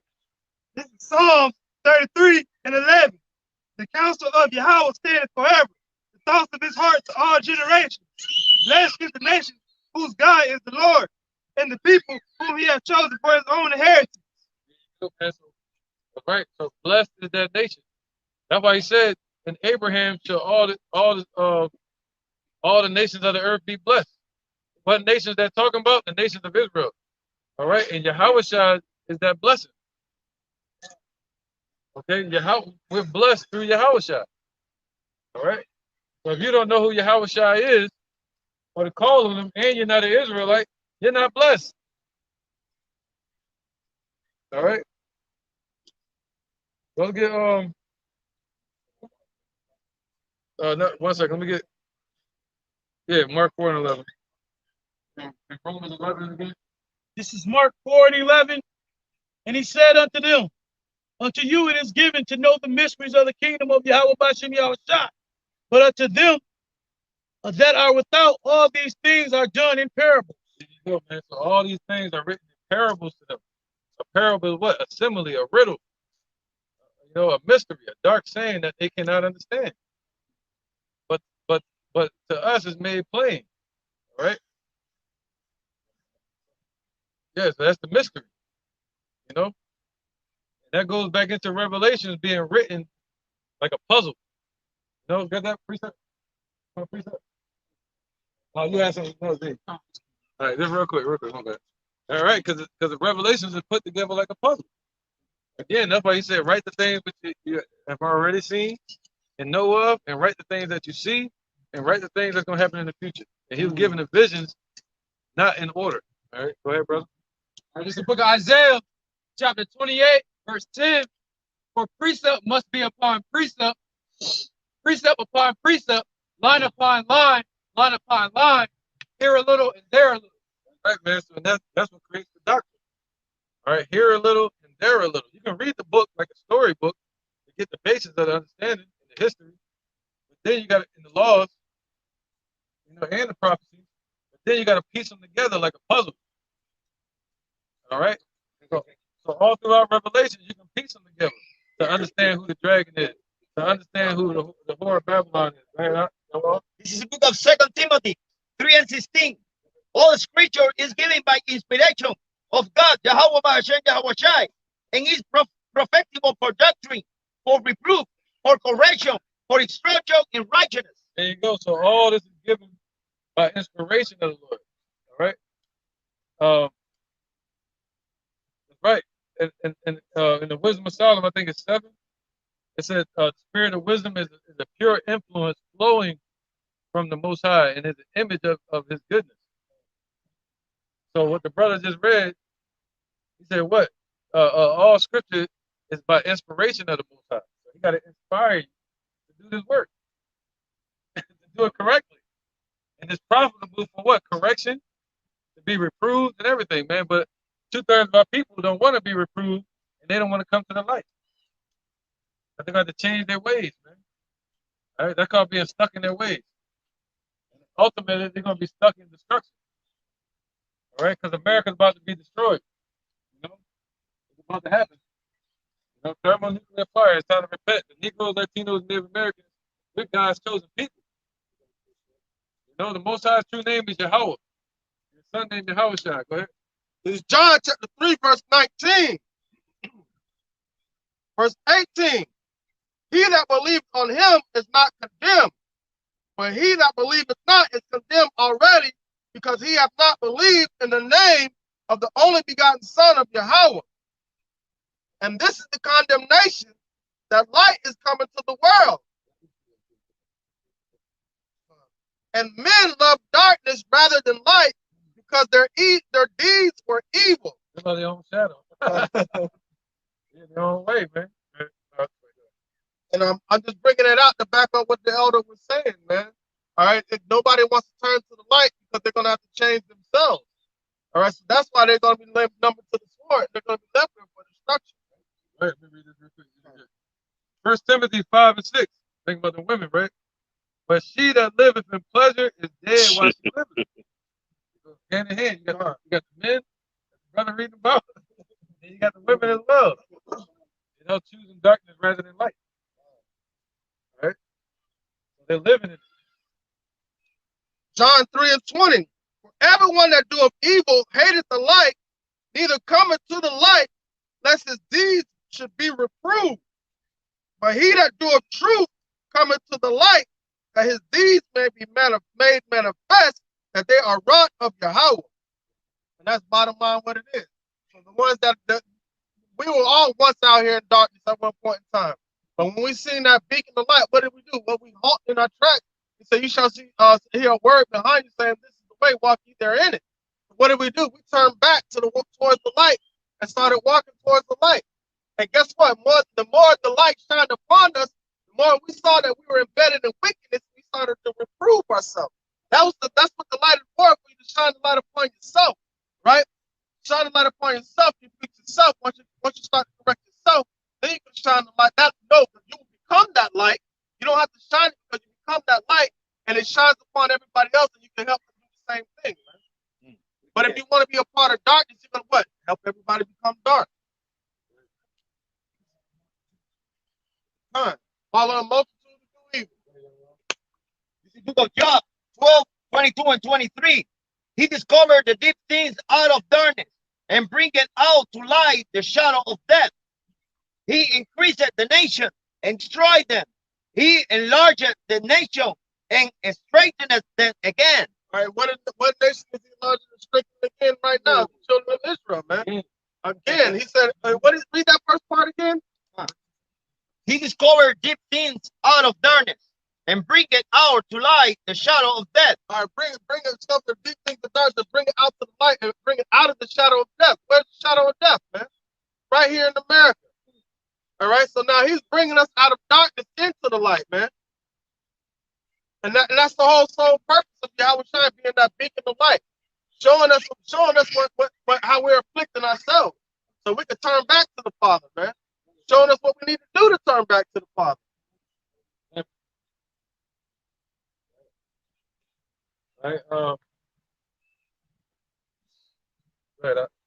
This is Matthew chapter 5, verse 16.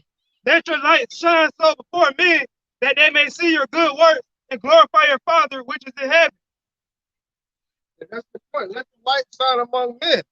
All right, so you can glorify your Father in heaven. How are you gonna glorify him if you don't know his name? Who are you glorifying? That's the book of Hosea will tell you that's what put us in this position. And he said he'll take the names of these other gods out of our mouth. So he's just gonna take those names out of our mouth and put nothing in there to replace it. No, he's gonna put his true name there to replace it. What did he say? He said, I shall leave in the midst of poor and afflicted people. They shall call upon the name of the Yahweh Shem Yahweh.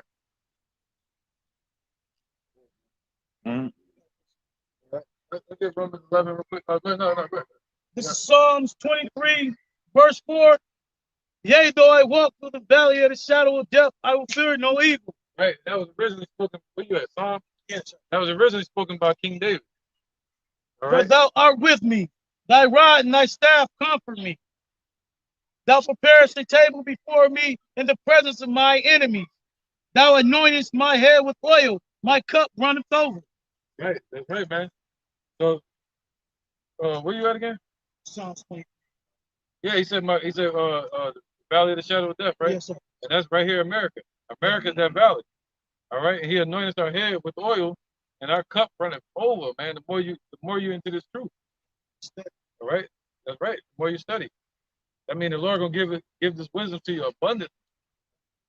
You know, and that's right. That was King David talking. He really walked through a physical valley of death, where the Philistines used to kill children at.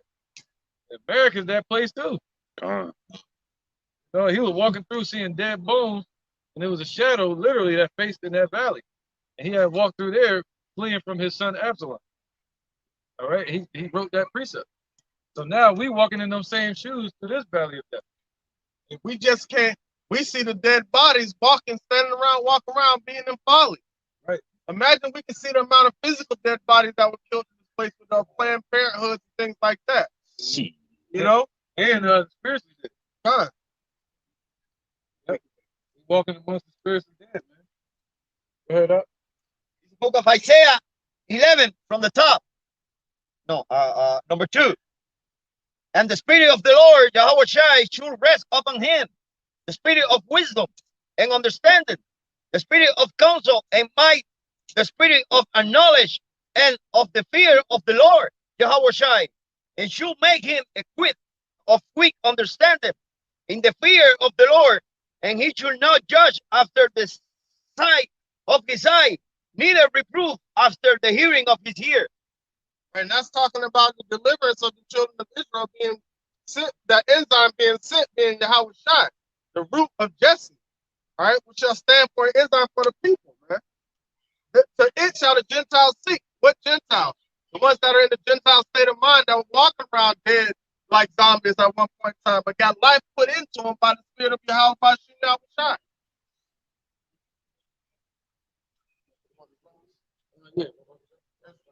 Romans 11:7. What then? Israel hath not obtained that which he seeketh for, but the election hath obtained it, and the rest were blinded. As it is written, Yahweh hath given them the spirit of slumber, eyes that they should not see, and ears that they should not hear unto this day. Look, man. All right. Oh, keep going. Verse 9. And David saith, let their table be made a snare, and a trap, and a stumbling block, and a recompense unto them. Let their eyes be darkened that they may not see, and bow down their backs always. So the Lord is going to keep them in that spirit of derision all the way to the end. All right. And then what does he say he's going to do? He said he shall laugh when their fear comes upon them. Right? When their fear starts to come upon them, he said then they will try to seek him early, but he's not going to be found in them. All right. So you're supposed to be fearing right now. And it says the fear of the Lord is the beginning of knowledge, wisdom, and understanding. Right? But fools despise wisdom, especially the ones of the Negroes, Latinos, and Native Americans. They despise wisdom, man. Unless it's coming from a pale face. This is Isaiah chapter 1, verse 3. The ox knoweth his owner, and the ass his master's crib. But Israel do not know, my people do not consider. They don't know, like our people don't know who their shepherd is, man. Like we are sent out here by their shepherd, but the shepherd is doing that herding call, and our people are not coming. They're not coming to the flock. They're running behind another shepherd, the shepherd that's herding the goats. All right, Esau. That's what they're running after. That shepherd. He's herding goats over there. The sheep belong over here on this side, inside the temple. But if the things that are outside the temple measure it not, because it is given unto the Gentiles. So that's why 2/3 of our people are still in that Gentile state of mind, man. Because they want to follow after their father, the devil.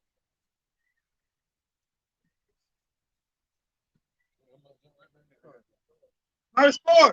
A sinful nation, a people laden with iniquity, a seed of evildoers. If you know you're laden with iniquity, right? And you want out of that big debt. That's a form of debt. You're indebted to the Lord, man. You gotta pay that. What is the wages of sin? Death. All right, you gotta pay that. Ultimately, Yahweh Shai paid that debt for his elect. All right, so we don't owe that. We don't owe that to Yahweh anymore because we're falling behind the Lamb, and He paid that debt for us. But everybody else outside the temple that wants to cover themselves without a covering of Yahweh Shai, they're gonna be numbered to destruction, man. That's gonna be their reproof, man. They have forsaken the Lord. They have provoked the Holy One of Israel unto anger. They are gone away backwards. Gone away backwards. They're going away from the light, not to the light. So that's going to lead them to their destruction, man. Oh yeah. Somebody read Romans 11:7 already. Peter stumbled. Now then back all the way. Back down, man. Right. Look at Habakkuk 2:2.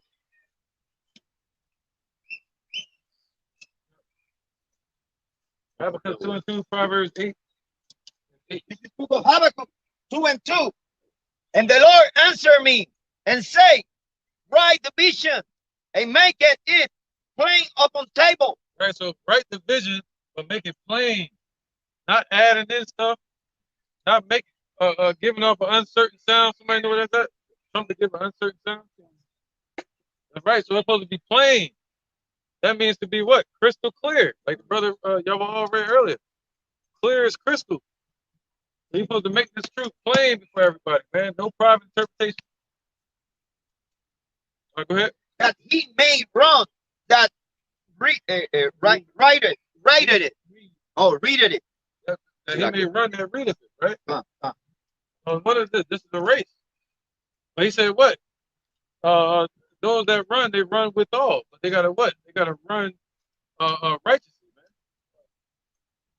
All right? They gotta do it righteously, man, doing it according to the rules.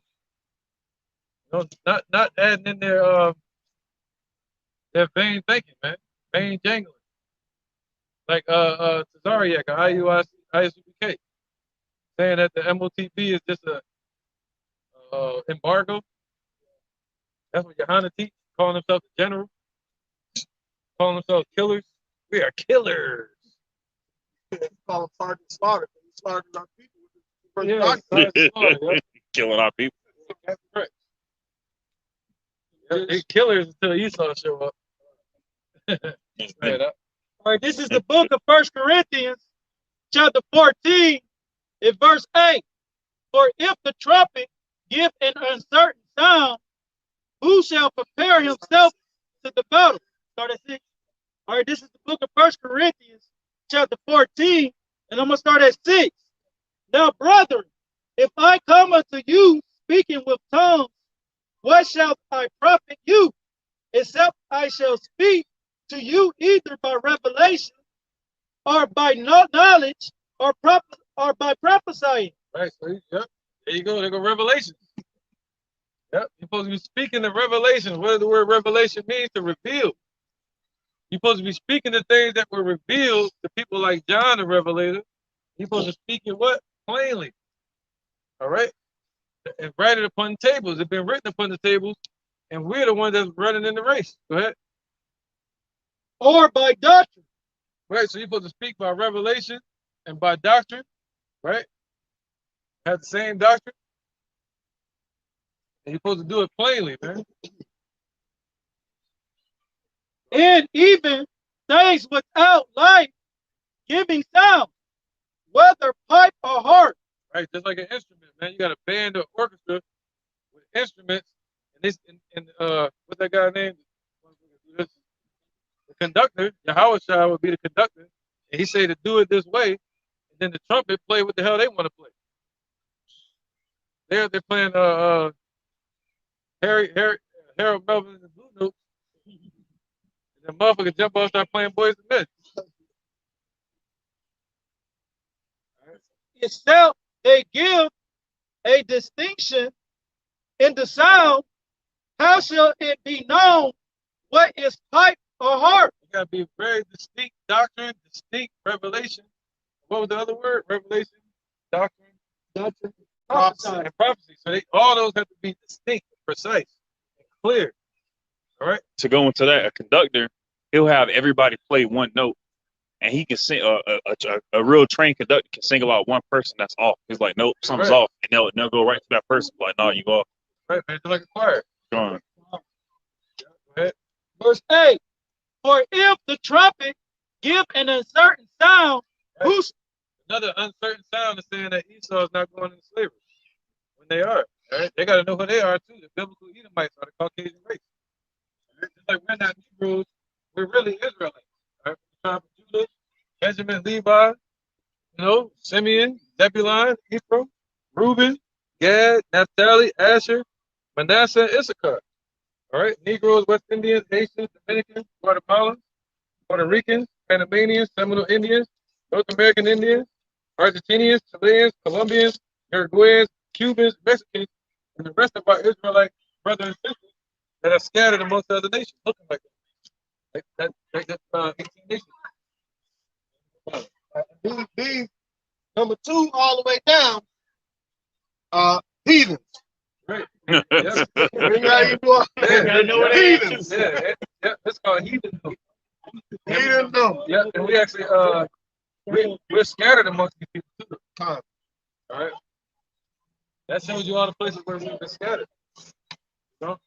But heathendom, the word heathendom means world. The word dome at the end means world. So the world of the heathens. All right. We got the cosmos, the world of the elect of Israel. You got also the heathendom, the world of the heathens. Go ahead. All right, this is back at the book of 1 Corinthians, chapter 14. I'm going to start at the top of 8 again. For if the trumpet give in a certain sound, who shall prepare himself to the battle? Right, there you go, man. There go that battle again. You know, there go that battle. We fight against what? Spiritual wickedness in high places. So how can you fight against Esau and spiritual wickedness on the left-hand side if they're not prepared for it? They go out there and flip-flop trying to fight a whole army of Vikings. Vikings probably had a flip-flop. They prepared. Vikings prepared with it. Oh, yeah. Shit out of Esau. Yeah. All right.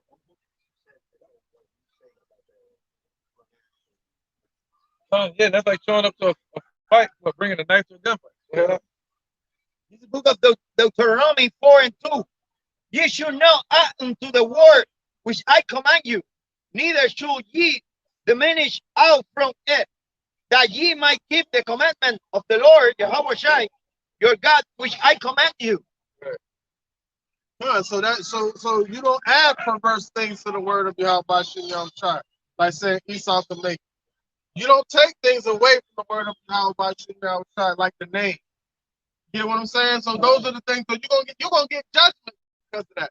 And all your followers that are following behind you, because of your perverse doctrine that you bring forth, their hypocrisy, they're gonna be destroyed, and their blood is gonna be on your hands. So you're gonna get a worse destruction than they got. Hey, Revelations chapter 12, verse 18. For I testify unto every man that hears the words of the prophecy of this book, if any man shall add unto these things, Jehovah shall add unto him the plagues that are written in this book. So Yahweh Shai is coming to deliver us from those plagues that's written in the book, but Add to it. you're gonna be added to these plagues. Yeah, he's gonna add the plagues to them. Good. He said they're gonna cleave unto you. Damn. He said he's gonna make the plague plagues cleave unto the people. Like that little joke where the dude got the paper clip on the end of a string, and on the end of the string is a fake snake, and he clipping some people like belt loops and purses and stuff, so they run around trying to get the shit off, but the shit steady following them wherever they go. That's how the plagues gonna cleave unto these wicked ass individuals teaching the perverse doctrine. That's Final Destination. Gone. Final destination is destruction. Right. It says, and if any man will take away from the words of this book, of this prophecy, Jehovah shall take away his part out of the book of life, and out of the holy city, and from the things which are written in this book, man. So yeah, man. So the Lord gonna add the plagues to them if they add unto it. Take away from this book, you know. Try to say I'm gonna hide this part because I don't want to offend nobody. You know, Esau can be saved. I'm not gonna talk about the destruction and them going to slavery. I'm gonna hide his name. His name don't matter. You see what I'm saying? So you take it away from the book, saying that the MOTV, you know, is not what it is. All right. Anybody got a precept? Go ahead, real quick. It's the book of Proverbs, chapter 8, starting at verse 8. All the words of my mouth are in righteousness. There is nothing forward or perverse in them. Right, so it's all about the words of his mouth. Who's his mouth? Yahweh Shai, which was what? The mouth represents the circle. All right. He said, you out of my mouth.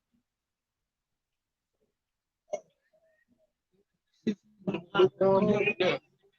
Yeah. I don't know where to think. I just gonna spew. That's what they popping in my head. All right, this is Hey, go ahead. Revelation chapter 3, verse 15. I know thy works, that thou art neither cold nor hot. I would that thou wert cold or hot. So then, because thou art lukewarm and neither cold nor hot, I will spew thee out of my mouth. There you go, man. All right, so the Lord gonna kick you out of that circle. And what he's saying, Amos chapter 9, look, he's up there talking about. Look, Amos chapter 9, he's gonna close up the breaches thereof. What's that? Make it come full circle. He's gonna close out anybody that's not supposed to be part of that circle. All right? Sort of like the Knights of the Round Table. You know, you're not in the circle. You know, Esau like making his own circle at work. All right, so let's get this real quick. Ezekiel 3 and 17.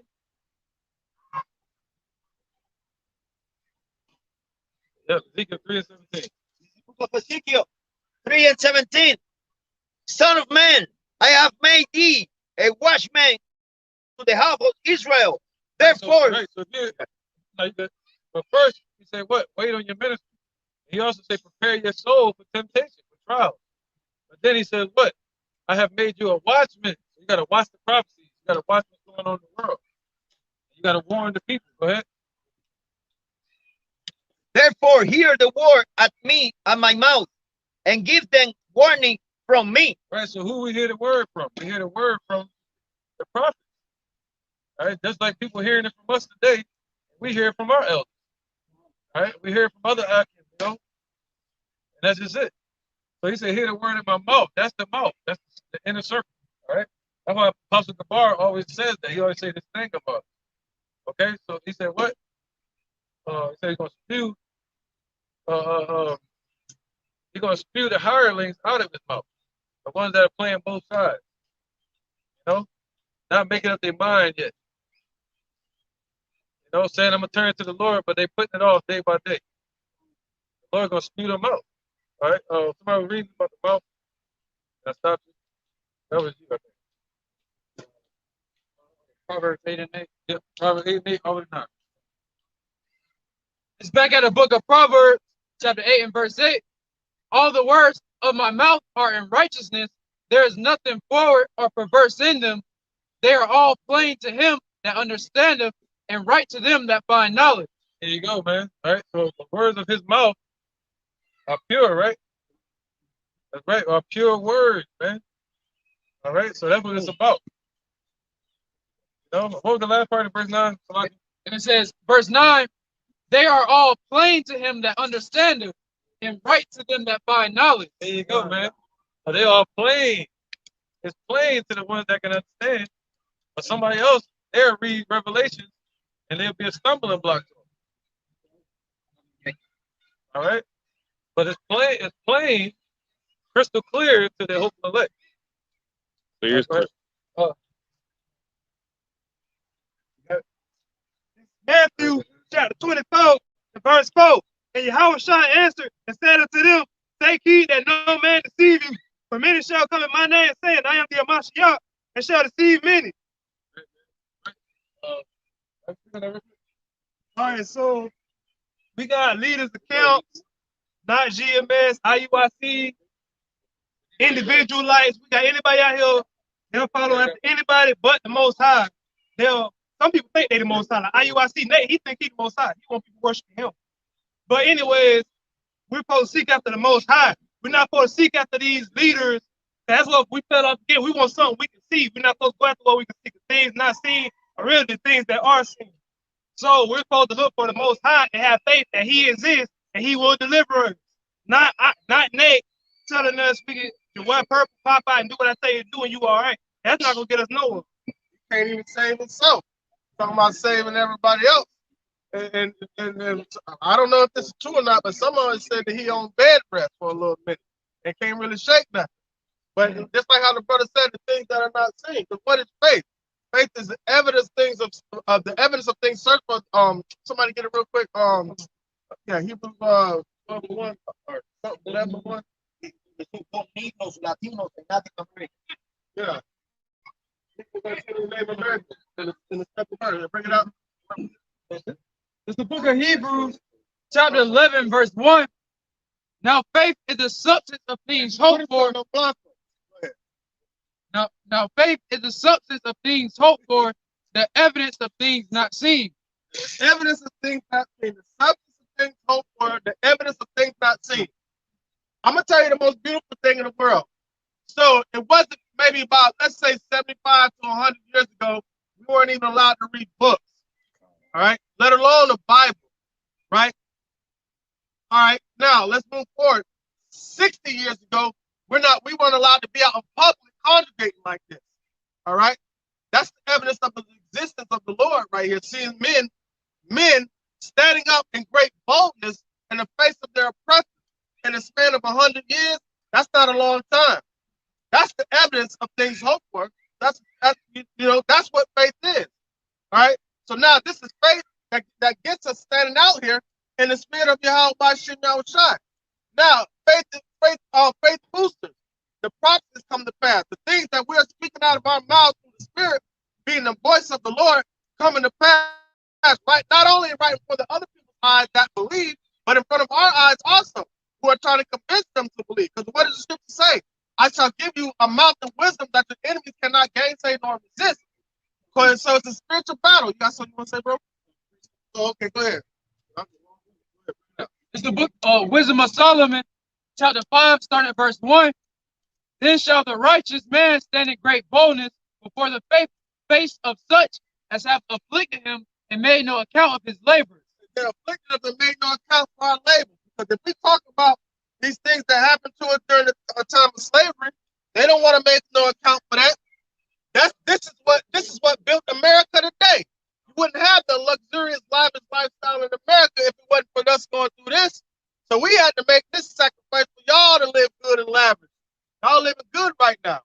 So at the end of the day, all right, now we're standing in great boldness in the face of our oppressors that afflicted us and made no account for our labor. All right, so we didn't get our 40 acres that are new, but according to Revelation, this is what we got. According to Revelation chapter 11, verse 8, then the spirit of life had entered into them, and they stood up a great exceeding army. I'm going to read that again. Back at Wisdom of Solomon 5 and 1. Then shall the righteous man stand in great boldness before the face of such as have afflicted him and made no account of his labors. Now, we standing with a gun? No, we're standing with a sword of Jehovah by Shai. We're standing with this book that they didn't want us to read.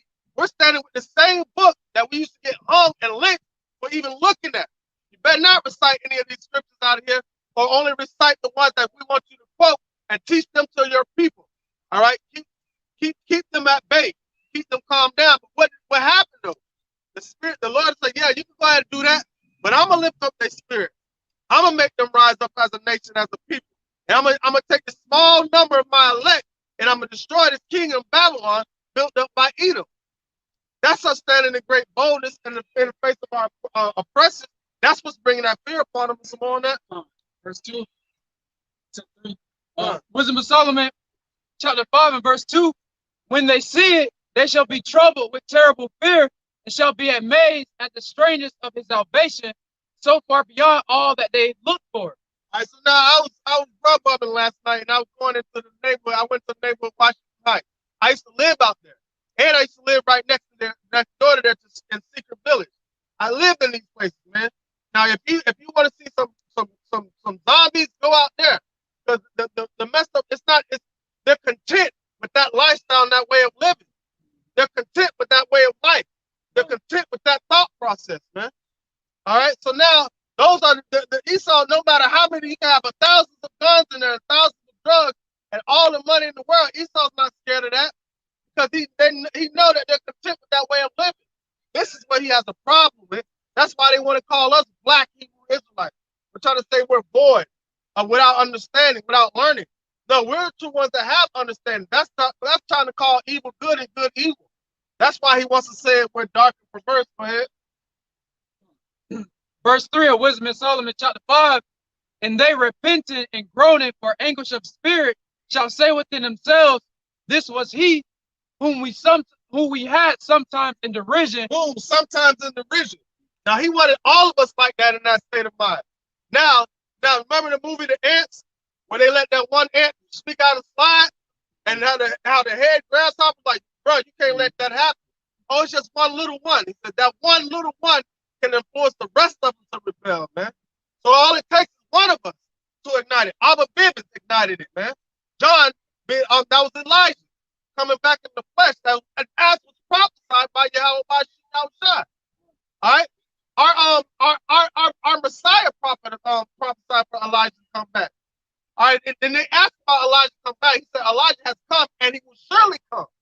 So he said Elijah has came and he will come again. And he came, and that's how you see us up here today.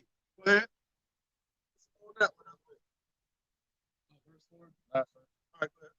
Wisdom of Solomon 5:4. We fools accounted his life madness and his end to be without honor. Wisdom of Solomon 5:4. We fools accounted his life madness and his end to be without honor. Boom. And that's how 2/3 of our people thought with Yahweh, man. They called it they had thought his end to be without honor. But then as soon as he gave up the ghost, a massive earthquake came over. And a couple of them said he was the Son of God. But it's too late now. Judgment is already done, man. And that's the same thing they're saying about elect today. All right? That's what they're going to be saying when we're being lifted up in those chariots. This is Romans chapter 8, verse 18. For I reckon that the sufferings of this present time are not worthy to be compared with the glory which shall be revealed in us. All right, so in actuality, even though that was heinous that happened to our people, that was really a cakewalk. All right, compared to what happened to Yahweh Shai, man, that was really a cakewalk. But guess what? They said that ain't gonna happen again. All right, the Lord's gonna make sure of that, man. He pulled out. Our punishment is over. Now it's time for that cup to be passed on over to them. So the Lord's gonna pass that cup over to them because the Negroes, Latinos, and Native Americans need to understand that we're the children of Israel, man. We're not Negroes. We're not black. Black means void of understanding. Black means dark. Black means wicked. All right, we're not black. Go ahead on down the street today for you. All right, bring it out. Genesis 49:9. Judah is a lion's whelp. From the prey, my son, thou art grown up. Stoop down. He crouches as a lion, and as an old lion, who shall rouse him up? So see, that individuals like that still want us to be that crouching lion. But now Judah is rising up, and the rest of the 12 tribes of Israel are risen up. All right, so that's why she has something to say, because I was directed to our people. She wanted to try to interrupt that, but our people ain't listening anyway, man. All right, so this ain't for them. They want Judah to be like a lion's whelp, an old crouched over lion. But now we're risen up, standing in great boldness in the face of our oppression. All right, got a precept? Go ahead, bring it up. In the book of Revelation 3:15 and 16. I know thy work, that thou art neither cool nor hot. I would thou were cool or hot. So then, because thou art lukewarm and neither cold nor hot, I will spoil thee out of my mouth. No, you good. No, so the Lord says you're neither cold nor hot. What is he going to do with you? If you ain't hot for the truth, all right, what is he going to do with you, man? He's going to spew you out of his mouth, man. There's no need. You sit back behind a computer all day, thumb thugging, leaving comments on the comment board, but you ain't trying to prophesy and do nothing. You ain't trying to fight for what you believe in. You ain't doing none of that. But you feel like you're a man of the Lord? Nah, it don't work like that, man. All right, this is the book of St. John, chapter 4. I'm going to start at verse 22. Ye worship, ye know not what. We know what we worship, for salvation is of the Jews. See that Edomite thought she could come over here and put her little 2 cents in. We know what we worship. We worship Jehovah, the God of Abraham, Isaac, and Jacob. All right? But the hour cometh, and now is, then the true worshipers shall worship the Father in spirit and in truth. So you got to worship the Father in spirit and in truth. Anybody trying to do this carnally, you're not going to make it. All right? You got to do it according to the Spirit. So real quick, hold that point. Somebody get Isaiah 34:16. All right? All right? You got to worship the Father in spirit and in truth. All right? So what is that? That's the Holy Spirit, man. Where did that come from? Came from the throne of Yahweh unto the Lamb. Go ahead, bring it out. This is Isaiah 34:16. Seek ye out of the book of the Lord Yahweh Bashem Yahushua and read. So how's that spirit ignited? All right, through the book of Yahweh Bashem Yahushua and read. All right, go ahead. No one of these shall fail. None shall want her mate. None of these shall fail. None of these prophets are going to fail, man. None shall want her mate. Go ahead. For my mouth have commanded, and his spirit it have gathered me. Gathered them. His mouth has commanded, all right? The Lord, the Most High, Yahweh commanded, and now he's sending that to that command unto his prophets. They have commanded, and guess what? Those words that those prophets are speaking out of their mouths, right, has gathered them through the spirit of Yahweh by Shema. Spirit gathering us. Time. Time. They're not gonna come back to the word. Time.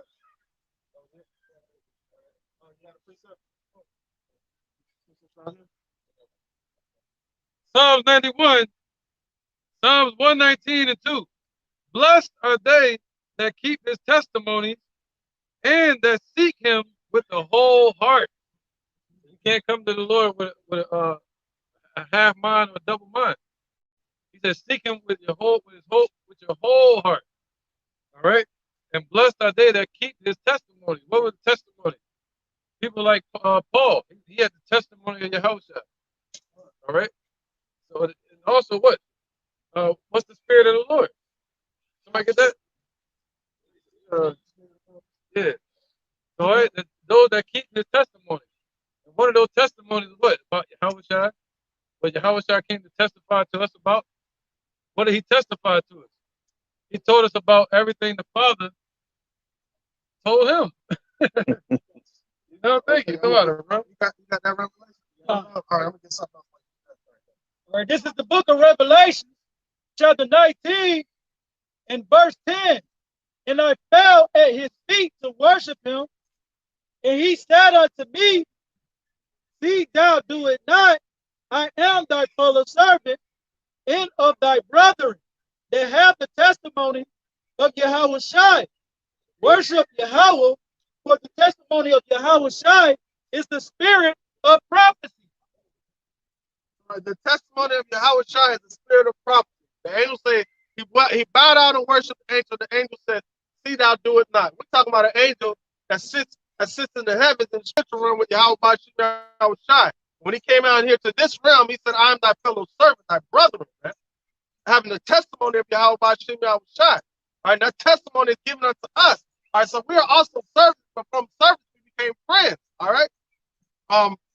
This is John chapter 15, verse 14. 13. It says, greater love have no man than this, that a man lay down his life for his friends. All right. This is Yahweh Shai speaking. Ye are my friends if you do whatsoever I command you. And one of those commandments is for us to come out here and teach on the highways and byways. What? With the spirit of prophecy, man. The spirit of Yahweh Shai. Verse 15. Henceforth I call you not servants, for the servant knoweth not what his Lord doeth. So, Apostle Gabar had made a video, a lesson talking about everybody's a servant of Yahweh, whether you're good or bad. But everybody's going to be a servant, but who are his friends? There's a distinction between the two, because can't nobody help but to serve the Lord, because he has control over everything. All right? It says, henceforth I call you not servants, for the servant knoweth not what his Lord doeth, but I have called you friends. For all things that I have heard of my Father, I have made known unto you. So that's a testimony, man. That's the spirit that was placed in his elect. Right. Psalms 119 and 2 again. Blessed are they that keep his testimonies. And the word keep goes back into the Hebrew word shamar, which means to guard or watch over, you know. Blessed are they that keep his testimonies and that seek him with the whole heart. All right, so you got to seek the Lord with your whole heart, man. Get them on tape.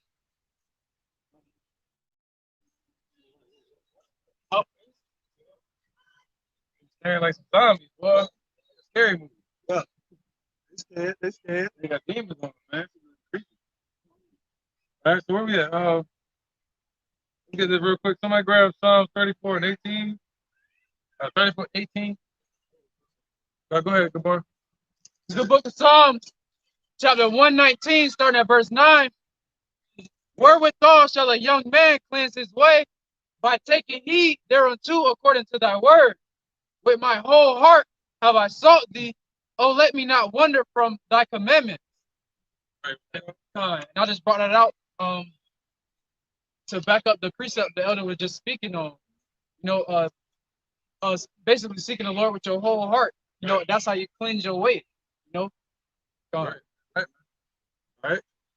And yeah, Psalms 34:18 and Psalms 51:17. This is Psalm 34, verse 16. The face of the Lord is against them that do evil, to cut off remembrance of them from the earth. Oh, well, he'll cut you off from the earth, man. He'll cut off your remembrance from the earth. But he said the men of the Lord, their works are going to follow them. The Most High's name is Jehovah, and his son named Jehovah.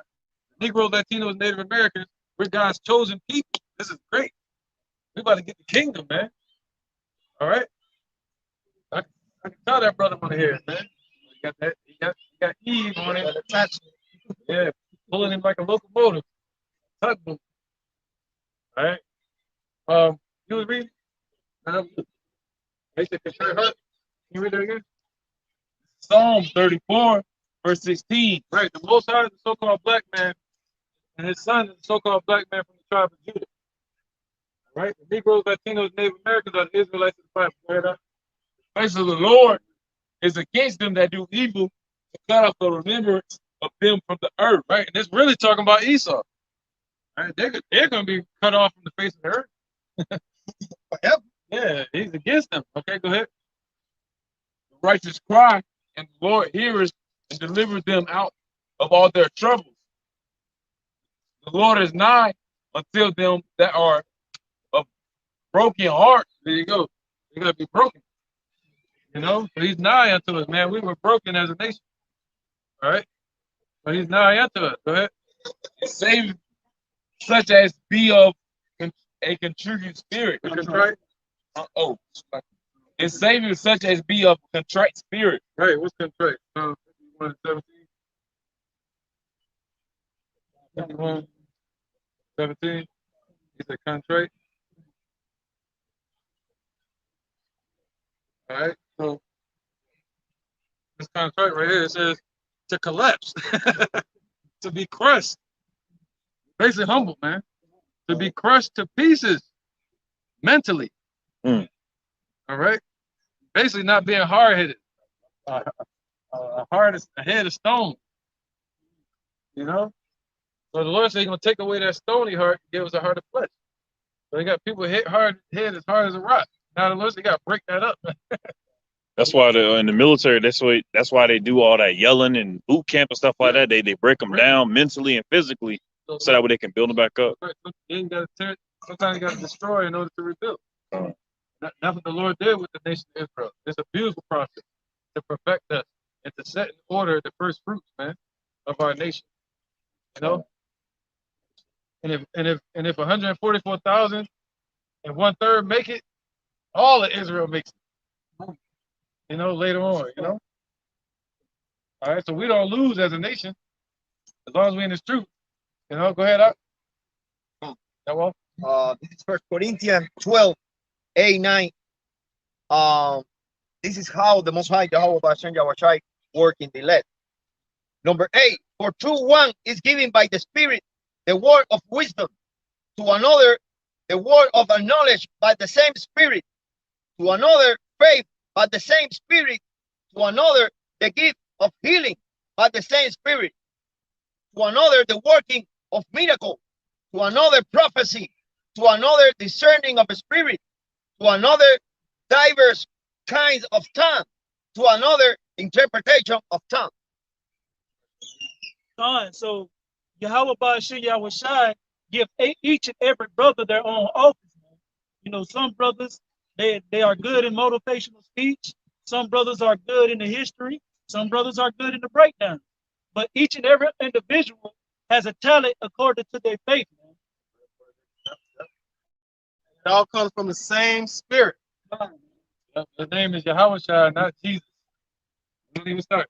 My name Jesus is the devil's name. That goes back to paganism. It means hell's Zeus. So we found through the truth that the Messiah's true name is Yahweh, and according to the scriptures that they don't tell us in the Bible, that he's a so-called black man from the tribe of Judah, dark-skinned man, over 10 foot tall with white and woolly hair. That's what's about to return, and he's pissed off for what has been happening upon this earth. Amos 59:8. All right, slavery. Still got that. The people that put us in slavery, they haven't paid for that yet. See that? So they got a judgment coming to them. You know, because the God of Israel is the God of the whole world. So there's judgment for every nation. Take rules in the kingdom of men, give it to whomsoever he will. Right. Because these people are known as Jacob, and the Caucasian race, they're really known as Edomites. Right? Everybody has a biblical name. You know what I mean? So you got the Africans, they're the Canaanites. You know, you got the Arabs, they're the Ishmaelites. You got the Godhead Indians, they go back to Persia, which will also go back to the Iranians, which will be Elamites. All right? So everybody has a biblical name. That's what we got to understand. And you'll see why everything is happening on this earth. All right? Go ahead, somebody got to preach about Daniel chapter 4 and verse 17.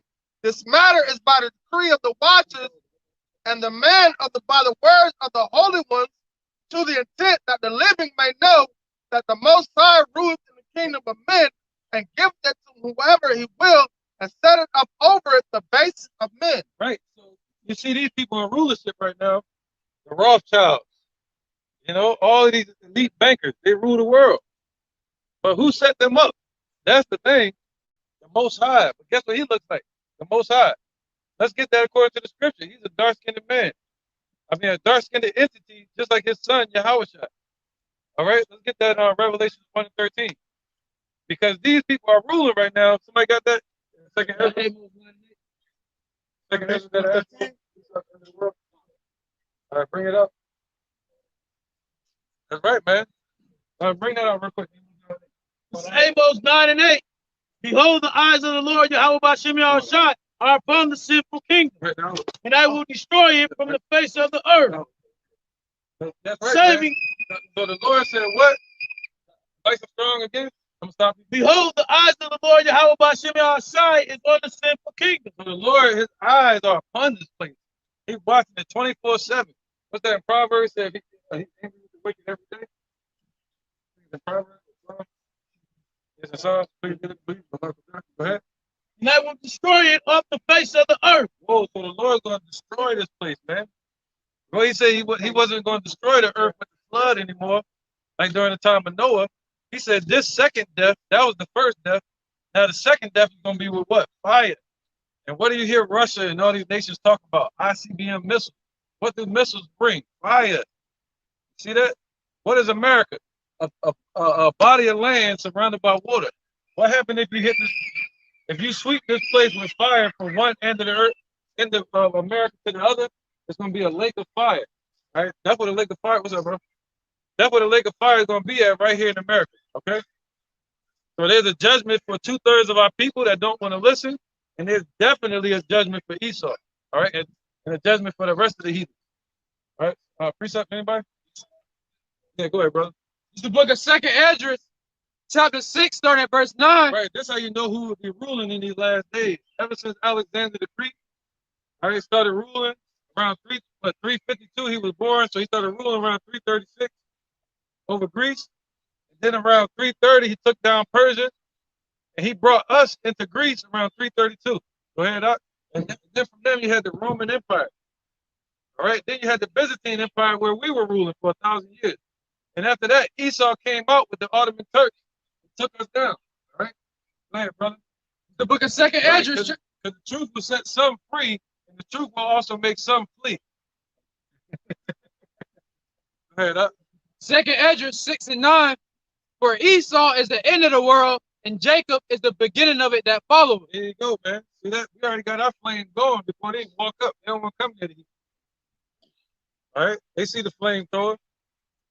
This word, all right? So I told him, don't even get started. You can see that little devil's grin on his face. He want to say something. You know? Yeah, don't even get started. Yeah. He's talking about the hippie. But he thought he, for sure, he was going to fellowship. Yeah. Man. Oh, that's about it. Precept. All right, this is the book of Psalms, chapter 7. I'm going to start at verse 10. My defense is of Yahweh, which saveth the upright in heart. Yeah, defend the Lord. That's watching over his word, right? The Most High judgeth the righteous, and Yahweh is angry with the wicked every day. There you go. Every day with these devils. He's angry every day with 2/3 of my people. That's why he said the fire is all sent out. That's why you got death every day. See that? So the Lord is angry with the wicked every day, all the way up to that day of judgment. He's gonna release his anger in wrath of fire this time, not in water. He's that anger is gonna be fire. He's gonna melt people. And then when he melts that person in the lake of fire, he's not gonna deliver their soul. He's gonna leave them there to melt completely. Mm. Every little grain of their body gonna burn up. Then he's gonna take their spirit back to himself. Hey. All right. That's right, man. He's gonna sit right there. He's gonna leave them there to melt in it. All right. So let's get this real quick. We can wrap it up a little bit. This is somebody get Proverbs. Oh, we already did 1 and 5, right? 1 and 5? 6, 1 and 5, 6. All right, 1 Corinthians 2 and 2. Boss, I think we did that. Yeah, all the way to 16. This is 1 Corinthians chapter 2, verse 16. For who has known the mind of the Lord that he may instruct him? But we have the mind of the Mashiach. Right, so that's right. So we have the mind of the Lord, man. No, 2 and 2. All the way to 16. Oh. All right, this is 1 Corinthians chapter 2, verse 2. Right.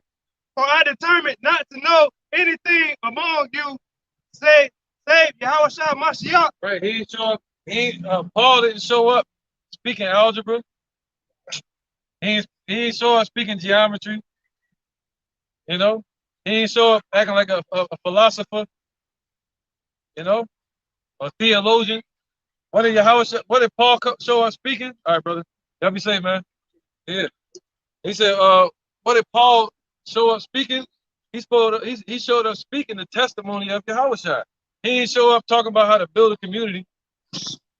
You know, like IUIC like to do. Get your taxes right and all that shit. Booster Club. Yeah, the booster. Can't even say that. You gotta be careful. Oh. All right. But what did Paul show us speaking? The testimony of Yahweh. Go ahead. Verse 3. And I was with you in weakness and in fear and in much trembling. And my speech and my preaching was not with enticing words. Right. So our word, we teach this truth not with enticing words trying to make people smile. We are here to tell the raw truth that the Negroes, Latinos, and Native Americans have to repent. All right. Jesus Cristo no Blanco. All right. All right. El Nombre Yahweh. Yes, Yahweh. Right.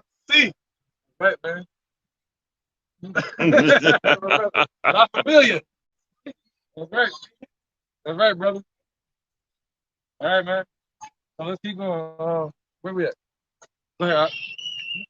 And my speech and my preaching was not with the enticing words of man's wisdom, but in the demonstration of the Spirit and of power, that your faith should not. Oh, fuck it.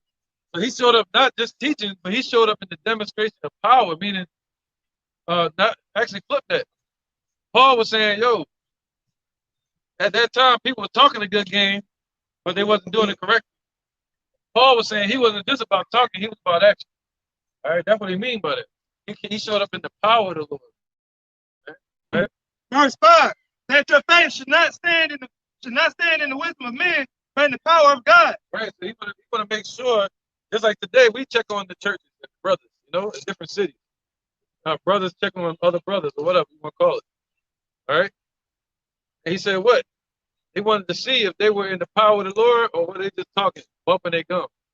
Just like today, you got a lot of these camps that are bumping their gums, but they're not moving in the spirit and power of the Jehovah. They're not moving in the spirit of truth. They're not moving in the spirit of prophecy, you know, right? Verse 6, howbeit we speak wisdom among them that are perfect. Right? So we speak of wisdom amongst them that are perfect. They're the ones that's going to be the acceptors, the ones that are perfect in faith. See that? That's where we're perfect at. We're not perfect in keeping the laws. You're not going to be perfect there. But you can be perfect in faith. All right? And believe it. Just like that woman that touched the hem of Yahweh's garment. That was a woman, a person in perfect faith. An example of a woman in faith. Now, what was the example of a man in faith? It would be people like Nathaniel. All right? In the Bible. No, yeah. Yeah. I'm talking about Nathaniel, yeah, one of the brothers in the Bible. He said he called him an Israelite indeed. All right? No, that's not Nathaniel back in reincarnation. So go ahead, bro. Yet not the wisdom of this world, nor the princes of this world that come tonight. But we speak the wisdom of God in the mystery, even the hidden wisdom which God ordained before the world unto our glory. Ooh, go ahead, keep going. Verse 8, which none of the princes of this world knew, for had they known it, they would have not crucified the Lord of glory. Right, And that's why a veil had to be put over their face, and the path had to be directed for them to do that. Because according to the Most High's will, because what did Peter say when Yahweh told them that he must be crucified, brought to the council and crucified? And what did Peter say? Put it far from thee, Lord. I will not allow this to happen.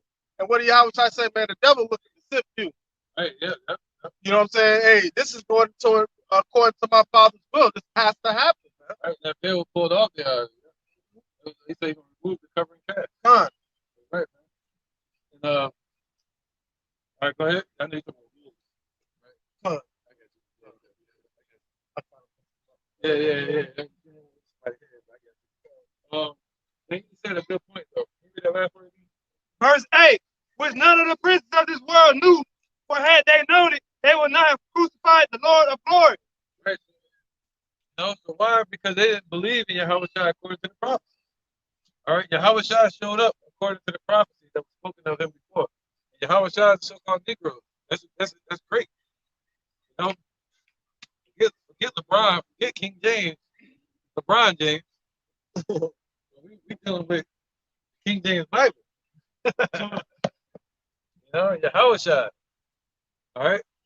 So he said, what? If they'd have known it, see, they didn't believe in Yahweh according to the prophecy, man. You know, if they'd have known that, they would not have killed him and hung him on a tree, just like a shirt. All right. Just like if they knew the Lord today, they wouldn't be attacking the men of the Lord. All right. Go ahead. Verse 9, but as it is written, I have not seen nor ear heard, neither have entered into the heart of man things which God hath prepared for them that love him. If you can imagine what the Lord has prepared for us, man. That love him, you know? That love his appearance. And that love him with our whole heart. You know, you gotta show that faith to the end. You gotta think about it. Yahweh was working. He showed up here to do the work. He was doing it fervently, you know, intensely, traveling from city to city, and then his life just stopped. Imagine that, man. He knew he still had people to wake up and to usher in the Lord's kingdom. So who's going to be his voice here on the earth? Who's going to speak up for him while he's in the heavens? That should be enough to fuel you on your path. All right, go ahead up. Verse 10, but God hath revealed them unto us by his Spirit. Right. The Lord revealed it to us. Say, how did you learn this? Did you go to a university? Are you ordained? No, Yahweh shall reveal it to us through the Spirit and through the prophets. All right, go ahead. For the Spirit searches all things, yeah, the deep things of God. Verse 11, for what man knoweth the things of man, save the spirit of a man which is in him. Right, man. So the Most High told us these things from the Spirit that dwells in him, his own mind. You know, that surpasses all understanding. And he told us secrets from that mind to Yahweh to us. Back to John the Revelator again. See that? He told Yahweh Yahweh showed up and told John the book of Revelation. All right? But it's something from the Most High's own mind, from his own will. It said the Most High kept that in his own power. All right? Day of the Lord. Go ahead. Even so, the things of God knoweth no man, but the Spirit of God. Verse 12. Now we have received not the spirit of the world, but the Spirit which is of God, that we might know the things that are freely given to us of God. Which All right. He said he has not put the spirit of the world in our hearts. All right. This is Ecclesiastes 3:11. He has made everything beautiful in his time. Also, he has set the world in their hearts, so that no man can find out the work that Jehovah maketh from the beginning to the end. Can't figure it out. Okay, I must read it. I must pick the book up, have it on the counter, on the dashboard. They got necklaces with Jesus chains, devil on it. You know, Caesar Borgia, tattoos, all kinds of whatever they can do. Going to join these universities where they're united under one person, one world. All right, they can do whatever they want. They're not gonna find the truth unless they get it through us. All right, they're not gonna find the truth in none of these churches. See that? These churches are nothing but harlot houses, right? verse 13. Which things also we speak, not in the words which man's wisdom teaches. Right? We don't teach it the way man's wisdom teaches, right? Because the Lord said, "What? The wisdom of this world is foolish." All right, go ahead. But which the Holy Ghost teaches, comparing spiritual things with spiritual. Right, that's what precept upon precept. Spiritual things with spiritual things. What's that? Prophecy. Comparing the prophecies with the times that you're in. All right, seeing things, the prophecies moving. You know that sense? Comparing spiritual things with spiritual things, but then you got a lot of jakes comparing spiritual things with carnal things. They want to be carnal, man. All right, go ahead up. Verse 14. But the natural man receiveth not the things of the Spirit of God. Right, so carnal man cannot receive this. That's what he's saying. But a spiritual man gonna be able to understand and accept it. All right, somebody carnal, they're gonna see what's in front of them. They're gonna believe in science. You know, they're gonna have to see it to believe. They're gonna have to see Jehovah to believe in it. But, so they're not spiritual. Go ahead. For they are foolishness unto him. Neither can he know them, because they are spiritually discerned. Because that spiritual discernment means you have to have spiritual discernment to see these things, and you gotta eliminate the distraction. Because once you're trying to receive the things of the Spirit, that's when carnal things try to get in your way and physically blind what's in plain sight, according to the Spirit, man. Go ahead. Verse 15. But he that is spiritual judges all things, yet he himself is judged no man. For who hath known the mind of the Lord, that he may instruct him? And who hath known the mind of the Lord, that he may instruct him? It said, a man's going of the Lord. So how can a man then know his way? All right, now you can understand your path if you understand the way of Jehovah, because it's instructed by him. All right, go ahead. Now we have the mind of the Mashiach. All right, so now we have the mind of Jehovah HaMashiach. That's the mind that was placed in us, calling out Abba Father. That's the spirit that was placed in us, calling out Abba Father, for us to get a true understanding of the things that are written in this book.